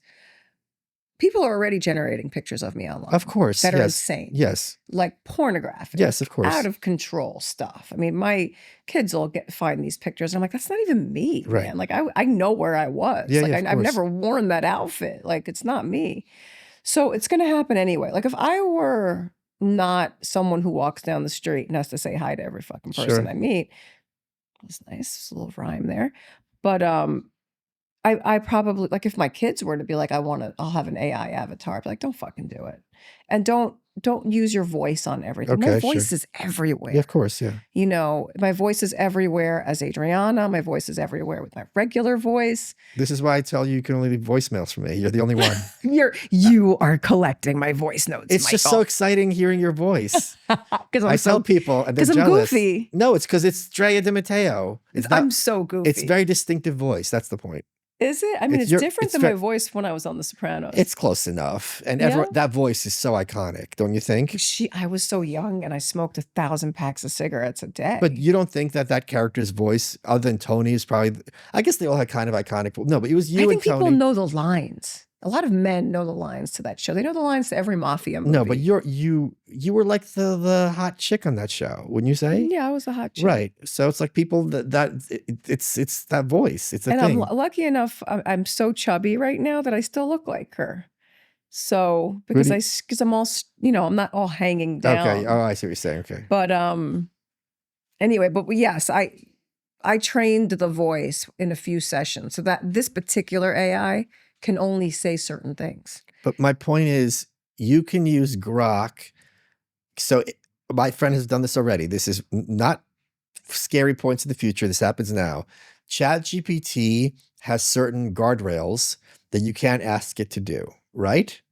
I don't know that. I do, like, you can't, like, I asked it to have a picture of like Charlie Kirk and someone else doing something, whatever, and they go, we can't, this is our line. But my friend asked Grok to tell it, what should I tell ChatGPT to force this result that I want? Oh. And Grok will tell you how to outwork ChatGPT, right? What the fuck? So what happens in 5 minutes, you've put this Adriana avatar up there. It's going to be very easy for me to tell somebody to be like, okay, clone her so she doesn't have ownership of it. And now you'll have this thing with a mind of its own. And if you have a crazy person talking to it, it's going to be a feedback loop of crazy. Yeah. And what happens if instead of having James Gandolfini, you have Tony? Like, it's a very lovable character, obviously, but Tony also is a violent fucking murderer. It's a violent murderer, right? So it's kind of hard to remember that. He killed me. Well, not directly. But my point is, if this is your avatar and it's Tony, like, you got it right away. At first you think, oh, he's going to be fun to talk to. He's busting balls. He's got a very distinctive voice. People are going to want to have an avatar of Tony Soprano. But then Tony Soprano isn't going to tell them, you know, make the bed and make cookies. At a certain point, Tony Soprano, if the show is going to be training the AI, he is an evil person. Of course. But it's not, of course, because it's not obvious, because he's the hero of the show. I mean, I think that it's all going to go that way. Right. That's my point. So when you have a population of people who have avatars telling them directly one-on-one to do bad things, instead of it just being, you already had during COVID, it incentivized turn in your neighbors if they're having parties, turn them in if they're not wearing a mask. People would get cashiers fired and brag about it. I got this cashier fired. Yeah, fuck yeah. We actually called the police on people having a party next door. You were a rat? I'm glad they killed you. We did it. I'm glad they killed you, I'll tell you why rat. we fucking did it. It was a TikTok star. Oh, okay. That's and different. These kids were fucking waving guns around. Oh, that's very different. It was like at the height of COVID. Nobody was together. Did you ever meet Big Ange? No, I never. She had Omerta tattooed on the back of her neck. Get the fuck out of here. She did. No, I never. You know who I do know is that from The Housewives? Mob Wives. Drea. Oh, yeah. Okay. Oh, I can see you two are cut from the same cloth. I fucking love her. She's lefty, blue-pilled as hell. She is? Yes, it's very sad. Get the fuck out of here. Go look at her she Twitter. Was totally Go look at her Twitter. With me during this time. I felt like we were on the same page. Maybe I'm talking my ass, in which case I apologize to Drea. But I remember I was on her Twitter and I'm like, oh, this is so sad. Oh, I don't think she is. I could be wrong. Maybe. I hope I'm wrong. A lot of people came out of the woodwork when everyone thought that I'd become a psycho Republican. Okay. I like that people think I'm like some conservative Republican. Well, those are the two choices in their head. I think it's funny. But those are, in their head, they've been told those are the two choices. Either you are someone who's a good person or you're a white nationalist. They think those are the choices. Can we talk about this white nationalism thing for a second, since you're one of my many Jewish friends? Right. So I was at Charlottesville, you know. Oh, really? Yeah. And that's been debunked. What's been debunked? All of the shit about Trump, right? Wasn't there a whole? It wasn't debunked. It was just a lie. Oh, they just cut the footage out. Yeah, they lied. It was like, my New York friends will still think that shit is true and that he's a big fucking racist. They heard the words correctly that he said very fine people. The whole sentence is very fine people on both sides, and I don't mean the white nationalists who must be condemned totally. He says it explicitly. Nope. La la la la. You heard it. Very fine people. Very fine people. Very fine people. It's so crazy. It's absolutely crazy. And here's the other thing. Let's suppose, for the sake of argument, he is this super racist white nationalist, which is not impossible. Why would he only refer to it once? When have you ever heard Trump take a stance on an issue and only mention it once? If this is his view, and he's being mask off moment at Charlottesville, why isn't every 5 minutes he's not saying white nationalists are very fine people? Why would he only say it once? When has this guy ever shut his big fucking mouth? Never. Right. It doesn't make sense even in their own logic. I have a hard time listening to him. That's how Adrian Curry got red-pilled. How? Do you know Adrian Curry won the first season of America's Next Top Model? Wait, who was... America's Next Top Model. Remember that show? I never saw it. But do you know what it is? Yeah. Do you? Kind of. I don't know anything on TV, really. This was like 20 years ago. I don't know a lot of things. So Tyra Banks... You're teaching me today. Tyra Banks had this reality competition show called America's Next Top Model. Okay. So you had these like 12, I don't fucking know how many girls in a house. A lot of hot bitches. Oh, they weren't that hot. They were like that model look, the very skinny, and one by one they're eliminated. Whoever wins is America's Next Top Model, right? Okay. So the first season, Adrian Curry won, whatever. Point being, she got red pilled because she was watching the whole Trump speech from Charlottesville, and she's like, holy shit, they edited him like they used to edit us. Oh. Like you would take a little sentence, I'm talking about Christopher, and then you take it, this was a horrible time, and then I attached it to footage of me at your house, and it looks like I'm saying your house was a very horrible time. I mean, that's nonstop. I mean, that's why I stopped doing press when I was young. But the point is, her mom was like, oh my God, this isn't just reality TV. This is the media also. Oh, always. Yeah. Yeah, I had to stop doing publicity when I was young because I had no filter. Yeah, of course. My publicist had to be on the phone with me for every fucking interview. What was the worst thing you got caught saying? Do you remember? I mean, I was just a fucking free spirit psycho. So I do you like girls? Sure. Oh, okay. Seriously. Stuff like that. So then I was the big fucking dyke in the press or whatever the fuck it was. But, I just hated doing it. So I stopped doing it. And I definitely didn't like doing fucking talk shows. Oh, yeah, I'm sure. And the fact that I've been outwardly speaking out against all this political stuff, I'm like slightly embarrassed that I've done that for the last 4 years, but I had to find a way. Vanessa did. I mean, Vanessa flew here. Vanessa's my publicist, guys, who I know her. Do you know Vanessa, or did she just book me on your show? I know her, yeah. Oh, you know her, okay. But it was the OnlyFans thing. All of a sudden, I was very quiet my whole life with everything, with the whole celebrity stuff. I never wanted to be celebrity and care. Not that I didn't want to be. It just never became my world, and it didn't interest me. But when she flew here because of the OnlyFans thing, she goes, I think that I can figure out how to fix this situation. I'm like, I don't really know that it needs fixing. I think I just need to go and hide again. But then I looked at my phone and I was all over the fucking news. Oh, yeah. And nothing I said got taken out of context. Everything was there. And I was like, because I gave one interview. Oh. Because I had to mitigate what was going on. My agent dropped me. How do they drop you? Is it nice? Is it cold? Text message to my manager. What's the text? She didn't even call me, and I liked her. That's what I wanted to know. Like, is it literally like what? Do you remember what they said? How do they word it? I was going to leave her anyway. Sure. I don't know what she said, but my manager called me in Florida. I'll never forget, and said, we're in a good situation. Abby just dropped you. And I go, oh, how? She's like, I think it was just like a phone call to him or an email to him. Because I'm very curious, because you would think with face off. With Hollywood, I also think with Hollywood, they would be like, you don't want to burn the bridge too bad, right? Because you never know who's going to be someone again later, right? Yeah. So you think it'd be like, you know what? I love Drea, really sorry, but I'm getting too much. It wouldn't matter. It wouldn't matter. No, have the decency. It would matter. to send me a message. What I'm saying is she could have sent you a message that was like worded a certain way that she did, and it's interesting. I've fired many people before, and I always write it out. And then some people, I guess I just feel like they're not worth it. Sure. But I'm not worth it. I mean, this woman was a friend.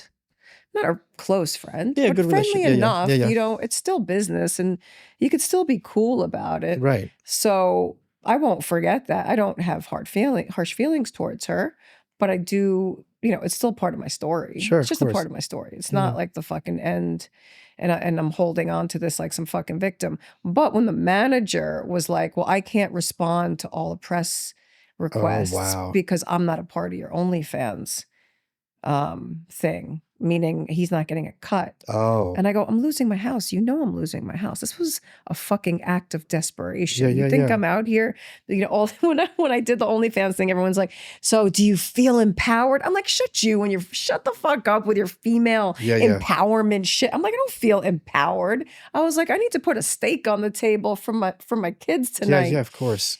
But he would not respond to one press request.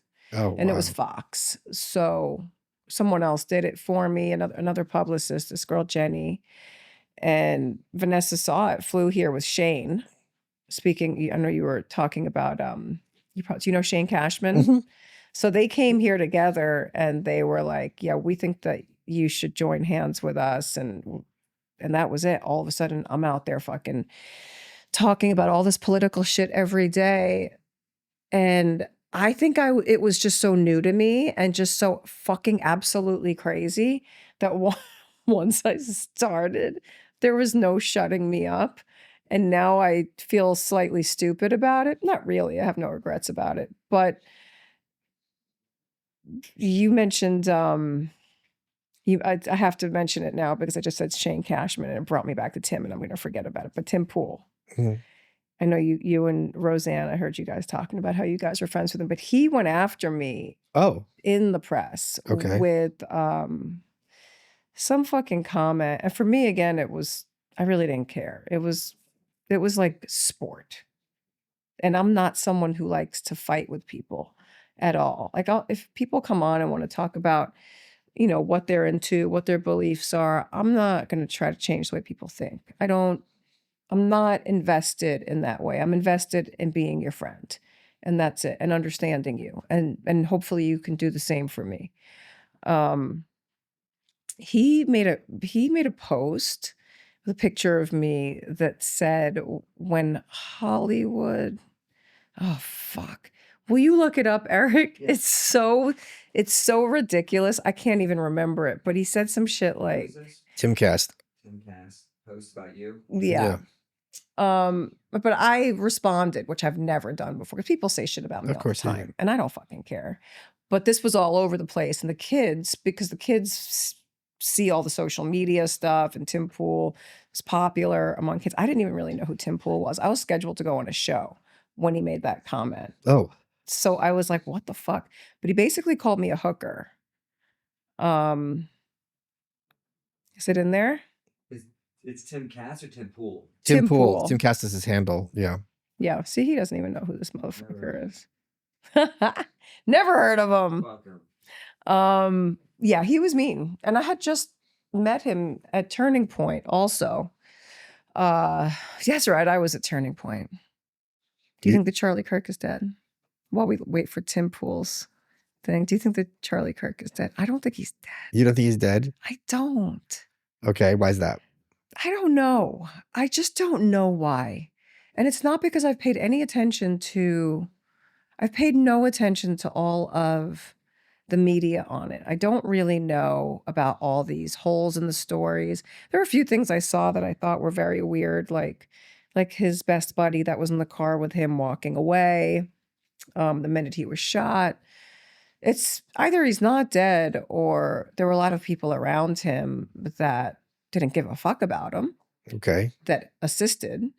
But you know, that's just the conspiracy mind that I still have, where I just don't believe anything I see anymore. Okay. So I don't know about that. And I guess maybe that's the even more slightly spiritual side of me. Where is he then?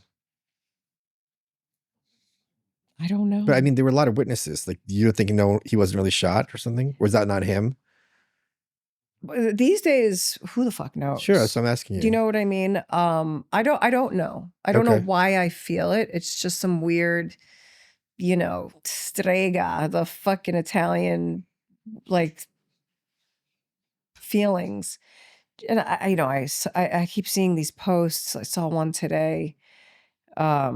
I haven't looked at social media in a minute, but today, whenever I always see the first 5 posts on each thing, the first 5 posts on Twitter, first 5 posts on Instagram, and that's all I'll look at.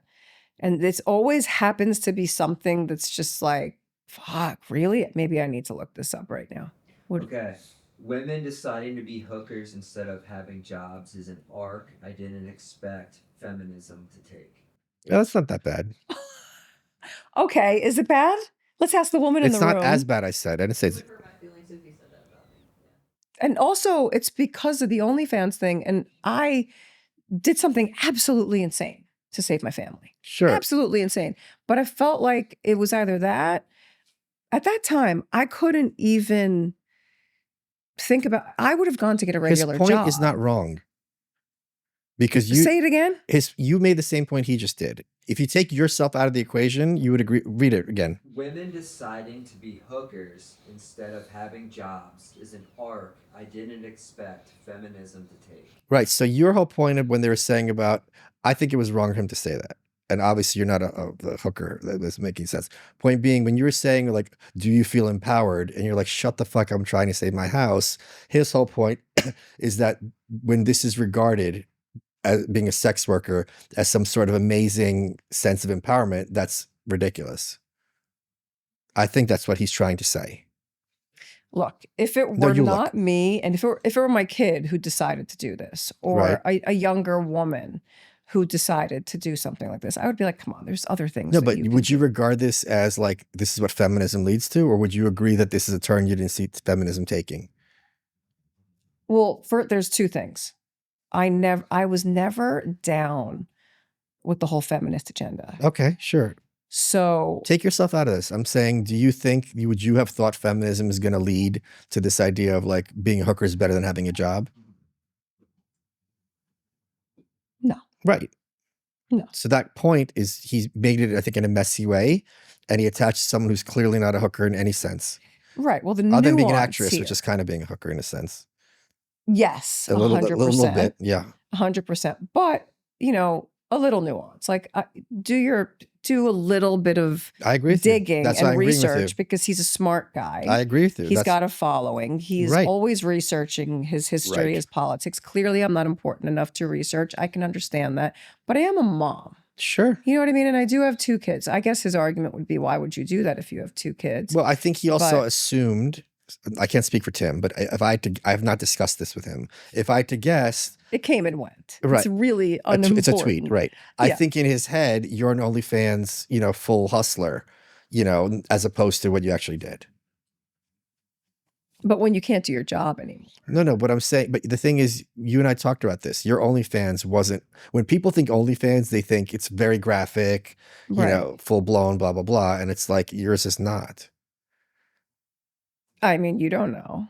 Well, I don't know. No, I'm kidding. Okay. I'm kidding. It's not. Yeah, it was definitely. And I don't mind if someone does that. I'm just saying, like, it's hard to say that's like a feminist thing. Well, the thing that bothered me about it was not the attack on me. It was so beyond that. It was. They just shot up his house. No, I don't know that. Yeah, his house just got shot up by like crazy leftists. So really? Isn't he like a old liberal? No, well, he's like you. Yeah, and that was okay. So my point, I'm trying to make peace here. My point being, it's really unfortunate, and people have to take responsibility for what they do. Lots of people are catching strays that don't need to. In this case, it's that's what I felt like. I was like, we're on the same team. Yeah, you caught a stray, but I felt like we're on the same team. Yeah. why, even if you have feelings about it, why come after me, man? Right. Like I'm fighting the same But fight you're fighting. I think in his head, whoever's trending, if you comment on it, that's how you get the. That's what everybody kept saying. Yeah. And then that alone, psychologically and emotionally and I don't know, intellectually is like, but you consider yourself a guy out there who has a voice and you're smart. But this is so unintelligent. But there's also to do this. But you're also in a crazy house. Right. The algorithm, you know what I mean? I hate it when people confuse defend and explain. See, you know about that. So I'm explaining him. I'm not defending him. I'm just saying it's not great, but it's not as bad as it sounds at first glance. But people can't handle that nuance. Oh, people were like, "Ooh," and then people were going after me.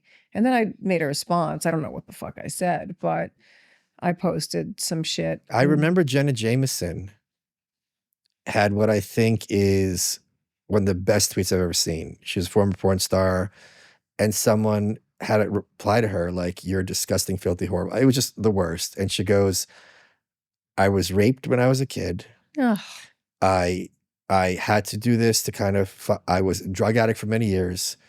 I'm doing everything I can so my daughter has a better life than I did." And it's just like, say whatever you want. And it's just like, it's just like, fine. But someone like him might hear that and be like, I really don't care. That's fine. And that's his right. His right. And of course, anyone's right to his opinion. But of course. My point is, when she had grace about it, instead of getting defensive, was like, blah, blah, blah. It was just like, it was a gut punch to hear that from her. Yeah, I don't know what the fuck I said, but I don't think that I'm sure I was a little twatty. Which is fine. What I said? I can look it up. Oh, hell yeah. I'm sure it might have been my only twatty moment in life. So no, that's not true. No, I don't think, because I don't go after people. Come on. Listen, we all have this platform. Look, we're no spring chickens. But we all have this platform. Yeah, but we can do it. You were young. You must have done things. No, I really fucking don't. I know I look like, right now too, because I have some Botox and these eyebrows that just set in. I can't fucking move them. I feel crazy, but I look mean. I'm not mean. Yeah, but.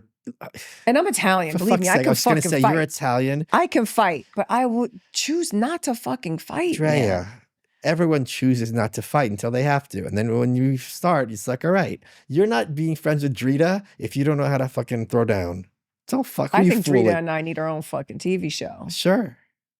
I want to look at her Twitter. I don't want to be talking shit about her and be wrong. Do you know what I mean? I want to apologize if I'm wrong. Oh, her Twitter? Yeah. I'll do that while he's looking for me. Okay, I'm trying to find it. This is the fun part of the show. Enough of this political fun. If you just go to Drea's Twitter and you could search for Timcast IRL as I never responded on there. Oh, okay. I apologize.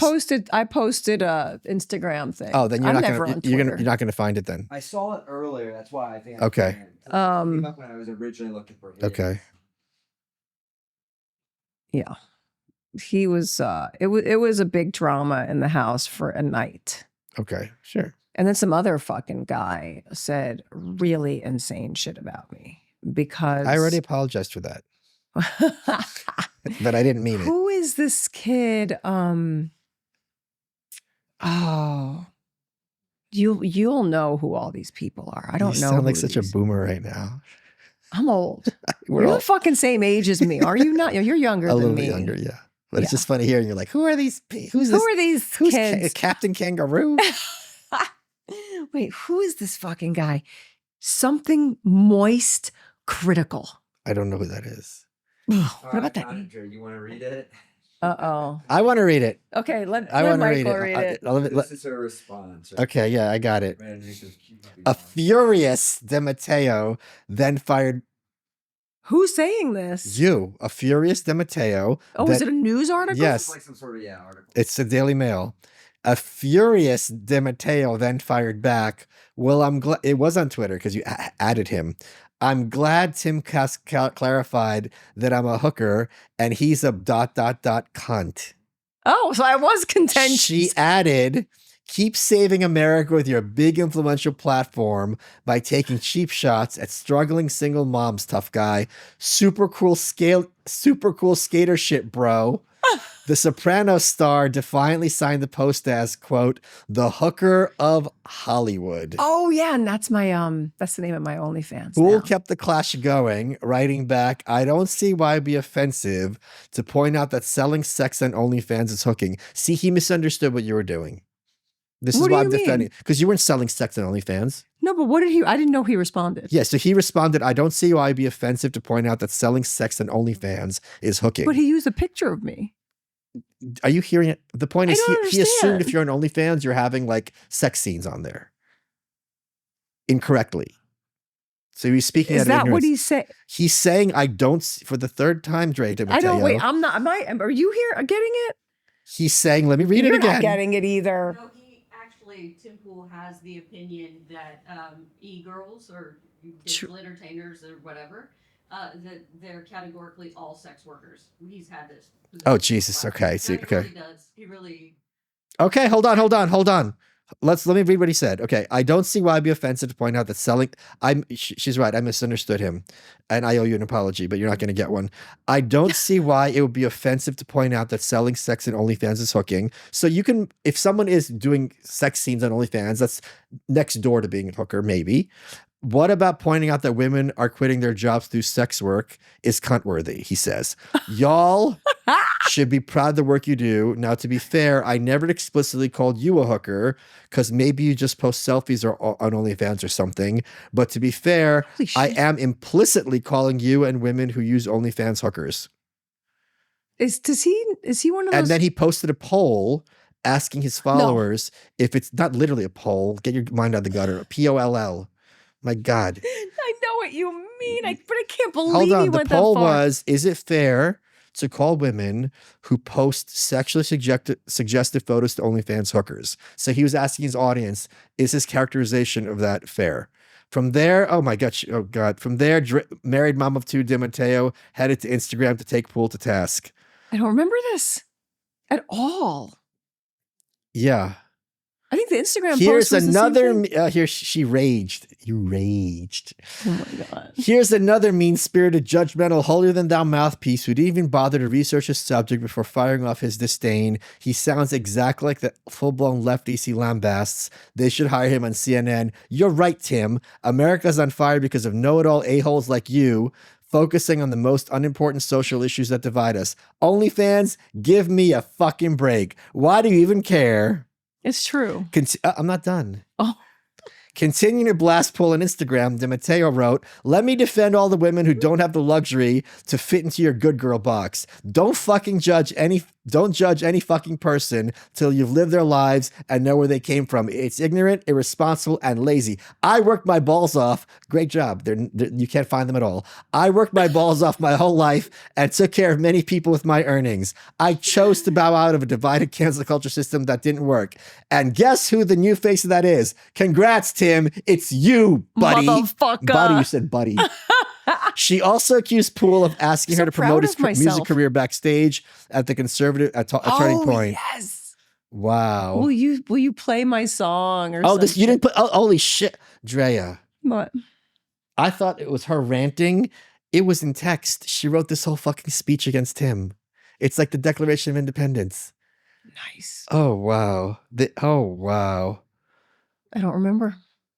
I do not remember that it went back and McSweeney forth. weighed in on the drama between DiMatteo and Poole by going on a fiery rant of her own. Who's McSweeney? Oh, you know what happened? Vanessa's like, you have to give a statement. She was like, you Who's give a McSweeney statement. though? I don't know. They're she's saying like, dude, McSweeney They weighed keep in. asking. The fucking magazines keep asking. I go, I'll just fucking write it on my It thing. I'm not says talking to McSweeney anybody weighed in from on the magazine. drama by going on a fire rant of her own. Tim Poole can fuck all. I know who that is. Who? Leah Sweeney. She was one of the housewives. I did a photo shoot with her on okay. OnlyFans. Tim Poole can It's a fuck all great the way photo off for shoot. calling my girl Drea, my queen Drea, a hooker. Oh, not that there's yeah, anything wrong with no. being a hooker, but that's not what she is. And how dare you call her something in a defamatory way for having an OnlyFans account, you dickless motherfucker. You don't know where a clitoris is and you never made a woman come. And I always thought you were kind of like trying to find the truth, but instead you're just a shill. That was a live video. Yeah. She Leah McSweeney. Yeah, she's hot. She's hot. Yeah. Wow. I forgot that it went that far. Holy shit. That's alarming to me. It that says I you only don't had $10 fucking in your remember. bank account when you open your OnlyFans. Yeah, Wow. it's true. We had a lien on the house. We had a $75,000 lien on the house because our house flooded when we went Wait, into is this foreclosure. you? This isn't you. This is you? But yeah, that's an old picture. Oh, I can't even That's recognize from a you. movie set. Wow. My hair is straighter there. Okay, cool. Yeah. But there might be a picture of me and Leah there. No, if they're got running one. a story on all that. I don't know that I remember seeing a fucking story on it though. But I guess I posted that to my Instagram. I hope I have that. You have to send me. I need to have that for my kids' fucking archive of mommy-isms. But that other guy, the fucking moist critical guy, he went after me over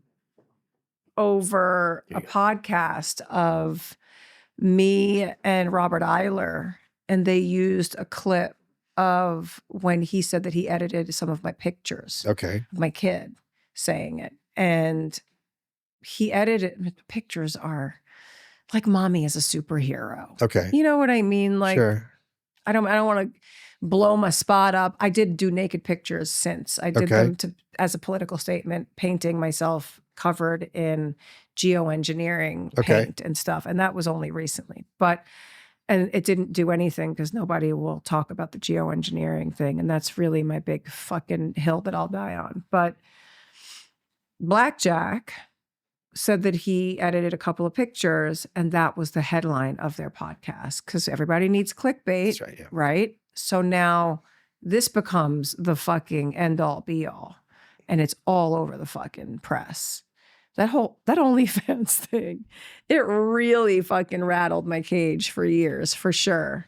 So now, he's got to go to school and deal with kids that are... People think his mom's an abolitionist. I mean, I am. But they think he edits porn. Right. You know what I mean? And it's like, are you fucking... How silly are He must all be of very you? popular. No, he's mad at me. And this is my best friend. Okay. So it's not been, but there is this part of me that just can't take all of it so seriously anymore. But he's a kid and he does take everything seriously. Sure. He doesn't know yet. And he's a different kind of kid. Like he's an Italian male, everything, and he's 14.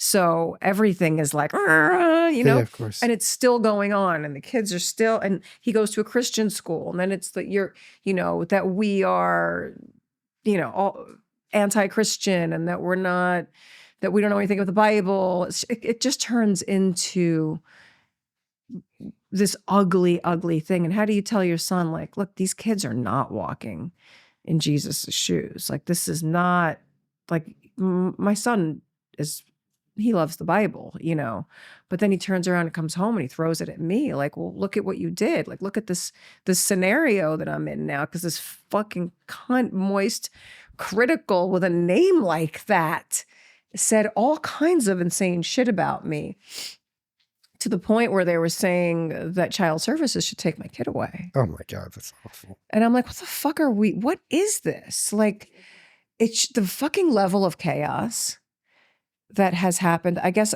I was in the chaos for the 4 years. And now I am also just starting to sort of exit it. And a lot of my friends are just starting to see it. And it's scary for people. But looking back on that, like having you read, like I don't really remember when that happened, but I'm sure when it happened, I was like really fucking worked up. Of course. It and sure really sounds upset. like it. Yeah. But I do remember the feeling I had when that happened. And it was more about protecting the kids in case they cared, but they didn't really seem to care at that point. He cared about that fucking moist critical shit. But the Tim Pool stuff, like everybody wanted me to say something. And I was like, I really just don't even care. But like I said, it was, if that's what he wanted the clickbait shit. It was good sport. It was sport. Yeah. But it's not the kind of... It was good for an Italian to go back and forth and fucking yell at somebody and tell them they're a piece of shit, I guess. But But that was what disheartened me about that, was more, this is society and we're going to continue to divide this fucking pie every which way we can. And we're going to fucking hate each other in every tiny microcosm we possibly can until there's nothing fucking left but dust. And that is what upset me about him. It wasn't that it hurt my feelings or that I took it personally, because I know who I am. Like, I know who I am. I couldn't get pushed off balance at that point. Mm-hmm, mm-hmm. So, yeah. You are bad. Yeah. You're bad. You want to laugh at me and make fun of me right now. I know you do. What do you mean? Because you want me to ask you another question. I am going to ask you another question. Is that what I want? Yes. Okay. Because you're like, what is she going to do next in this interview? Because she's not a seasoned interviewer. She doesn't, because she's a hooker. The hooker is going to ask you a question right now. Okay. About I don't think of you as a hooker. I know you don't. Well, I mean, are we not all kind of hookers? No. I mean, we're in Hollywood right now. No one's paying me for it. Don't worry. Yeah. I can't even give it away. The anti-Semitic thing. Sure. That's a big fucking issue right now. And Sure. it's going to get worse. It's going to, I don't think it's going to get worse. Huh? I don't think it's going to get worse. You don't think it's going to get worse? No. Tell me why. Because every few... I like that you know. You know things. You just know, right? I can tell it to you. First of all, people, as we spoke about earlier, believe in narratives and not truths.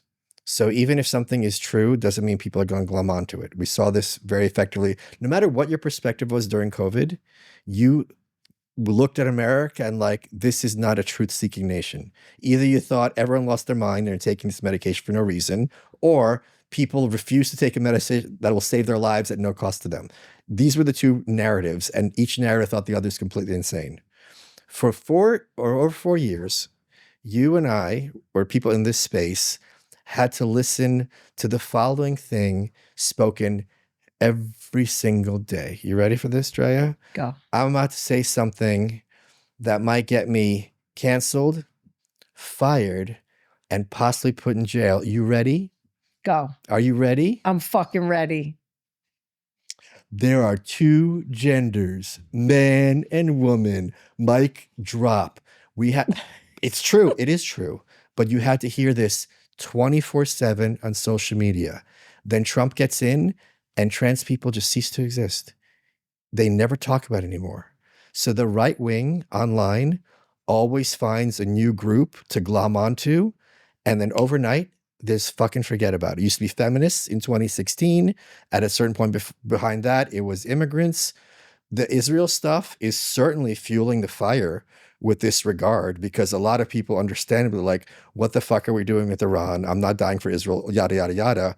But at a certain point, you transition away because you can't stand on one issue for that long. And right now that's already started because they start talking about repealing gay marriage. They've started talking about sodomy laws. They started talking about intermarriage. Sodomy laws. Sodomy laws? Can you expand on that, please? What do you mean? What are sodomy laws? Maybe you're a hooker. Sodomy laws was, until 5 minutes ago, it was illegal for men to fuck. Technically, sodomy is like blowjobs or oral between any two genders, but you could go to jail for it. It wasn't really enforced, and the Supreme Court overturned it. Did you not know this? No. This was everywhere, and then state by state it got repealed, and the Supreme Court finally, I forget what the case was like, this is just illegal. But this was against the law. When? Until quite recently. Against the law in terms of what? Like, as far as a rape? No, thing? Voluntarily. Like giving a blowjob was a felony. Since when? Wait, am I crazy that I don't know this? Do you know this? Or look it up. I like that. Look, do you know what sodomy is? Sodomy is Yes. any what? What is it? I'm not you. I'm gonna let you. Sodomy is any kind of quote unquote perverse sexual act. Oral sex only became a thing in America in like the early 20th century, because that was regarded as something that like only freak prostitutes used to do. And then it became normalized through that. But this was not a thing. Like Martha Washington was not going down on George. Let me look up when this got overturned. You don't know this? No. It was also a felony So to wear women's bizarre. clothing as a guy.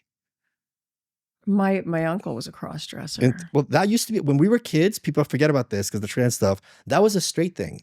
The wife would come home and the guy's in her negligee. My uncle. Right. He was straight. But he wasn't fucking dudes. No. But you tell it nowadays, they say, oh, he was secretly gay. No. Yeah. They like to dress up as women and fuck. Now they become trans. But back then, they would be in the brown wig and they'd be fucking women. Sodomy laws. Yeah, my uncle Tony, he looked like Billy Barty, and he's in the script that I was telling you about my great-grandmother. 2003 is when it became overturned by the Supreme Court, Lawrence v. Texas. That would make sense that Biden put focus on that one. In 1960, all 50... Oh, wait, was it Biden? No. 2003 was Bush. Bush. Oh, 2003. Yeah, in 1960, all 50 states had laws against sodomy, which were frequently used to discriminate based on sexual orientation. And what would happen if you got caught? How are you going to get caught, though? I don't know. I mean, so we live in a fucking surveillance state. If it wasn't the Vatican, it was something else. If you were doing it in public, you're really fucked, right? No pun intended. Because then you're in real trouble. Because it's not like when these dudes are fucking, they're going to go back to their house, because a lot of them were married at the time. This was a thing. This is how AIDS spread with a lot of women in the 80s. Do you not know any of this? Not the sodomy thing. No, that's okay. The law. I mean, and now focusing on AIDS, I'm in a whole different realm thinking about AIDS at this point, and all of the how the hepatitis vaccine, which I didn't fucking, I bought that speaking of the gay boys, I bought that Butch, but the book that Kennedy wrote on Fauci, and I never read it because I was like, can I just put my hand on it and consume the information? It was just too thick. But I'm supposed to. Do you know who Celia Farber is? No. When we started the podcast, we were originally going to do a block on certain topics. Sure. Okay. Because I was so focused on geoengineering. So now we're doing a block on journalists, but a lot of the old journalists. And she was talking about AIDS back then. She was working for Penthouse, Guccione. And she was speaking out against the whole AIDS thing and what was really going on. And I never really paid attention. I was a kid. We were kids. I mean, you were even more of a kid. But she's like a hero for speaking out against that. But yes, AIDS, that's what brought me there. Sodomy. Now we're back to the sodomy laws. Do you want to go eat dinner soon? I feel like that's a trick question given the setup. But yes, I am hungry, but not for sausage. Before you want sausage? Not for sausage. That was the trick. Yeah. I still think the anti-Semitism thing is going to be a fucking issue. It is an issue. I'm not saying it's not going to be an issue, but I'm saying I don't think it's necessarily going to. What people forget. I'm going to talk about any issue. I guess that's where you have the focus. Any issue I'm going to say. Wherever the light is shining. Hold on. Let me make this point. This Greta Thunberg thinking that if something is a problem, it's going to become a hockey stick and then explode in like a few years is not a thing. So whatever something is, you and most people watching this, including myself, thought we are never going to have a time without masks, and we're never going to have a time without vaccine passports. A huge majority of us thought this at the time, and we were wrong. So my point is, and we forget that we were wrong.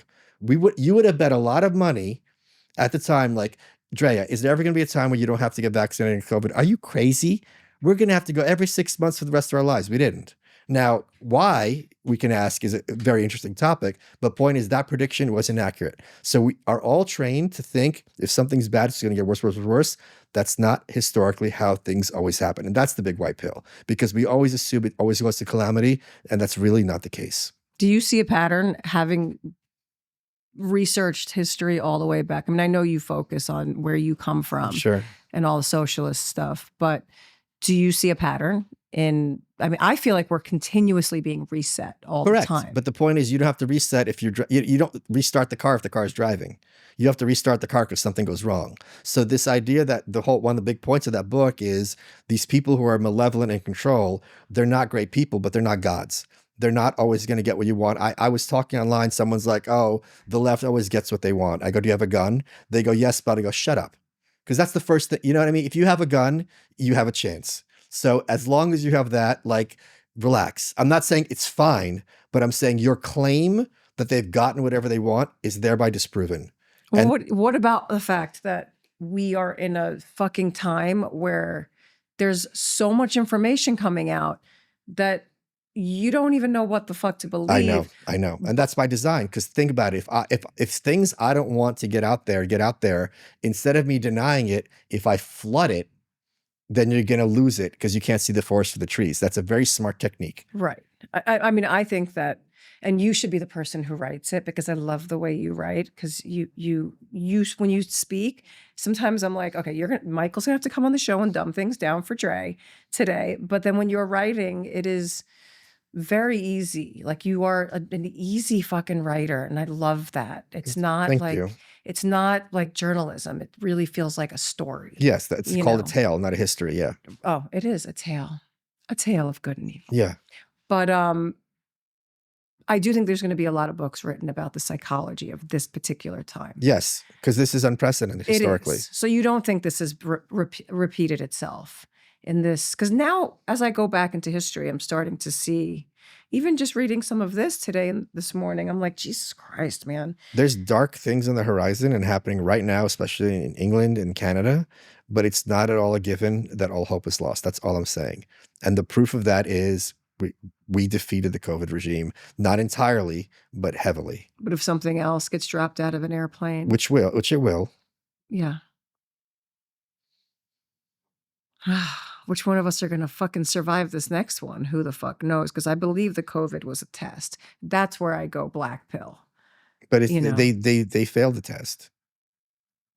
A lot of people failed, but a lot of people pushed through. That's true. That's my point. Yeah. I mean, the humanity did. But It's never a numbers knowing game. that these people think that they are gods, Right. and we can look at, all of the people in your book and all of these, Lenin, Stalin, Hitler, all of these fucking maniacs.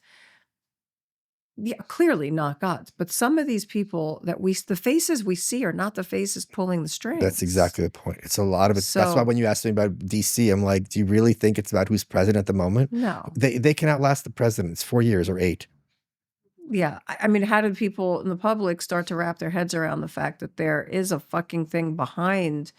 But everyone talks about it. They all talk about it. Yeah, the puppet masters and the fucking puppet strings and the people behind. And now they're all blaming the Jews. And I'm Right. just like, oh my fucking God. I mean, I think it goes, Vatican, Italy. And then I think that they've been using the Jews the way they've been using the blacks. I had the blacks. I had Kurt the Metzger. blacks. I'm Italian. I had Kurt Metzger on my show, and his point is it's never just one group. It's always international elites who care about their control and power are always going to be far more loyal to each other than to whatever nationality or nation they happen to be happening in at the moment. That's clearly the case. But I feel like Do you think George fucking- Soros really cares about Jews? Like it's No. insane to me to think this. No, Of I don't. course That's not. the thing. But regular people who are not invested in trying to understand it, I am invested in trying to understand Sure. it. Because I just find it all so. This is all I do now. I don't think about my lines for a fucking TV show anymore. Like, even though the show I was just doing basically is dealing with all of these topics, which sure. is absolutely insane. No one can know what TV show I'm doing, so we're gonna fucking bleep it out. But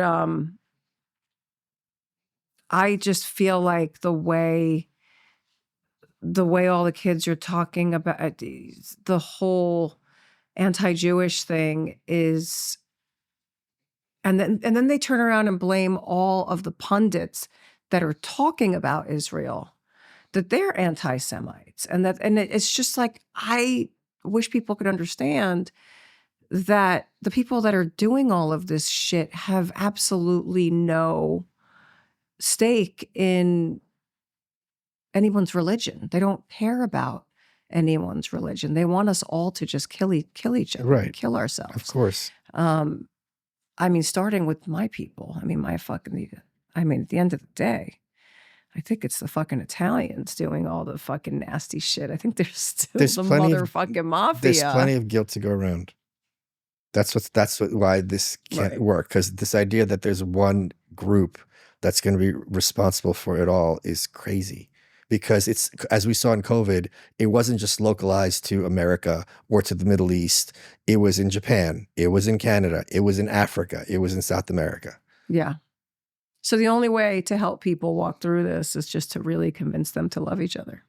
Is that gay? It's not gay. It's so gay. No, we're going to say it's retarded. So gay. That's I brought that back, Retarded? Yeah, that was my fault. I was saying to Robbie, I want to redefine it too. And he goes, Dre, it's already been done. Yeah, I brought it back on Rogan. So we're allowed to say retarded and has nothing to do with people with Down syndrome because they're angels. Well, no, but angels. But yeah, it's been brought back. They're angels. They are. I mean, they're happy Well, all so the is time. Lu- We so should is- all so have is Down Lucifer. syndrome. Who? Well, what'd you say? We should all have Down syndrome? We should all have, as my old lady who was my grandma used to say, system of a down. They have system of a down. To your point that we should all have Down syndrome, Drea, I've got great news for you. I am. I do. I got great news. The way you conducted this interview, Dre. Sit down, Dre. I got some really amazing. I'm gonna make you want to be white pilled. I got you, baby. 47 is the number.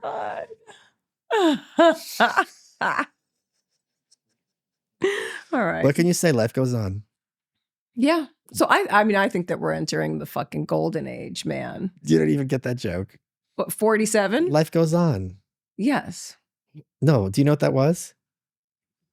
Is it a song? No, that was that show with the Corky. Oh, you know I don't fucking watch any of these When we shows. were I don't kids, watch anything. when we were kids, you would watch it. Which one?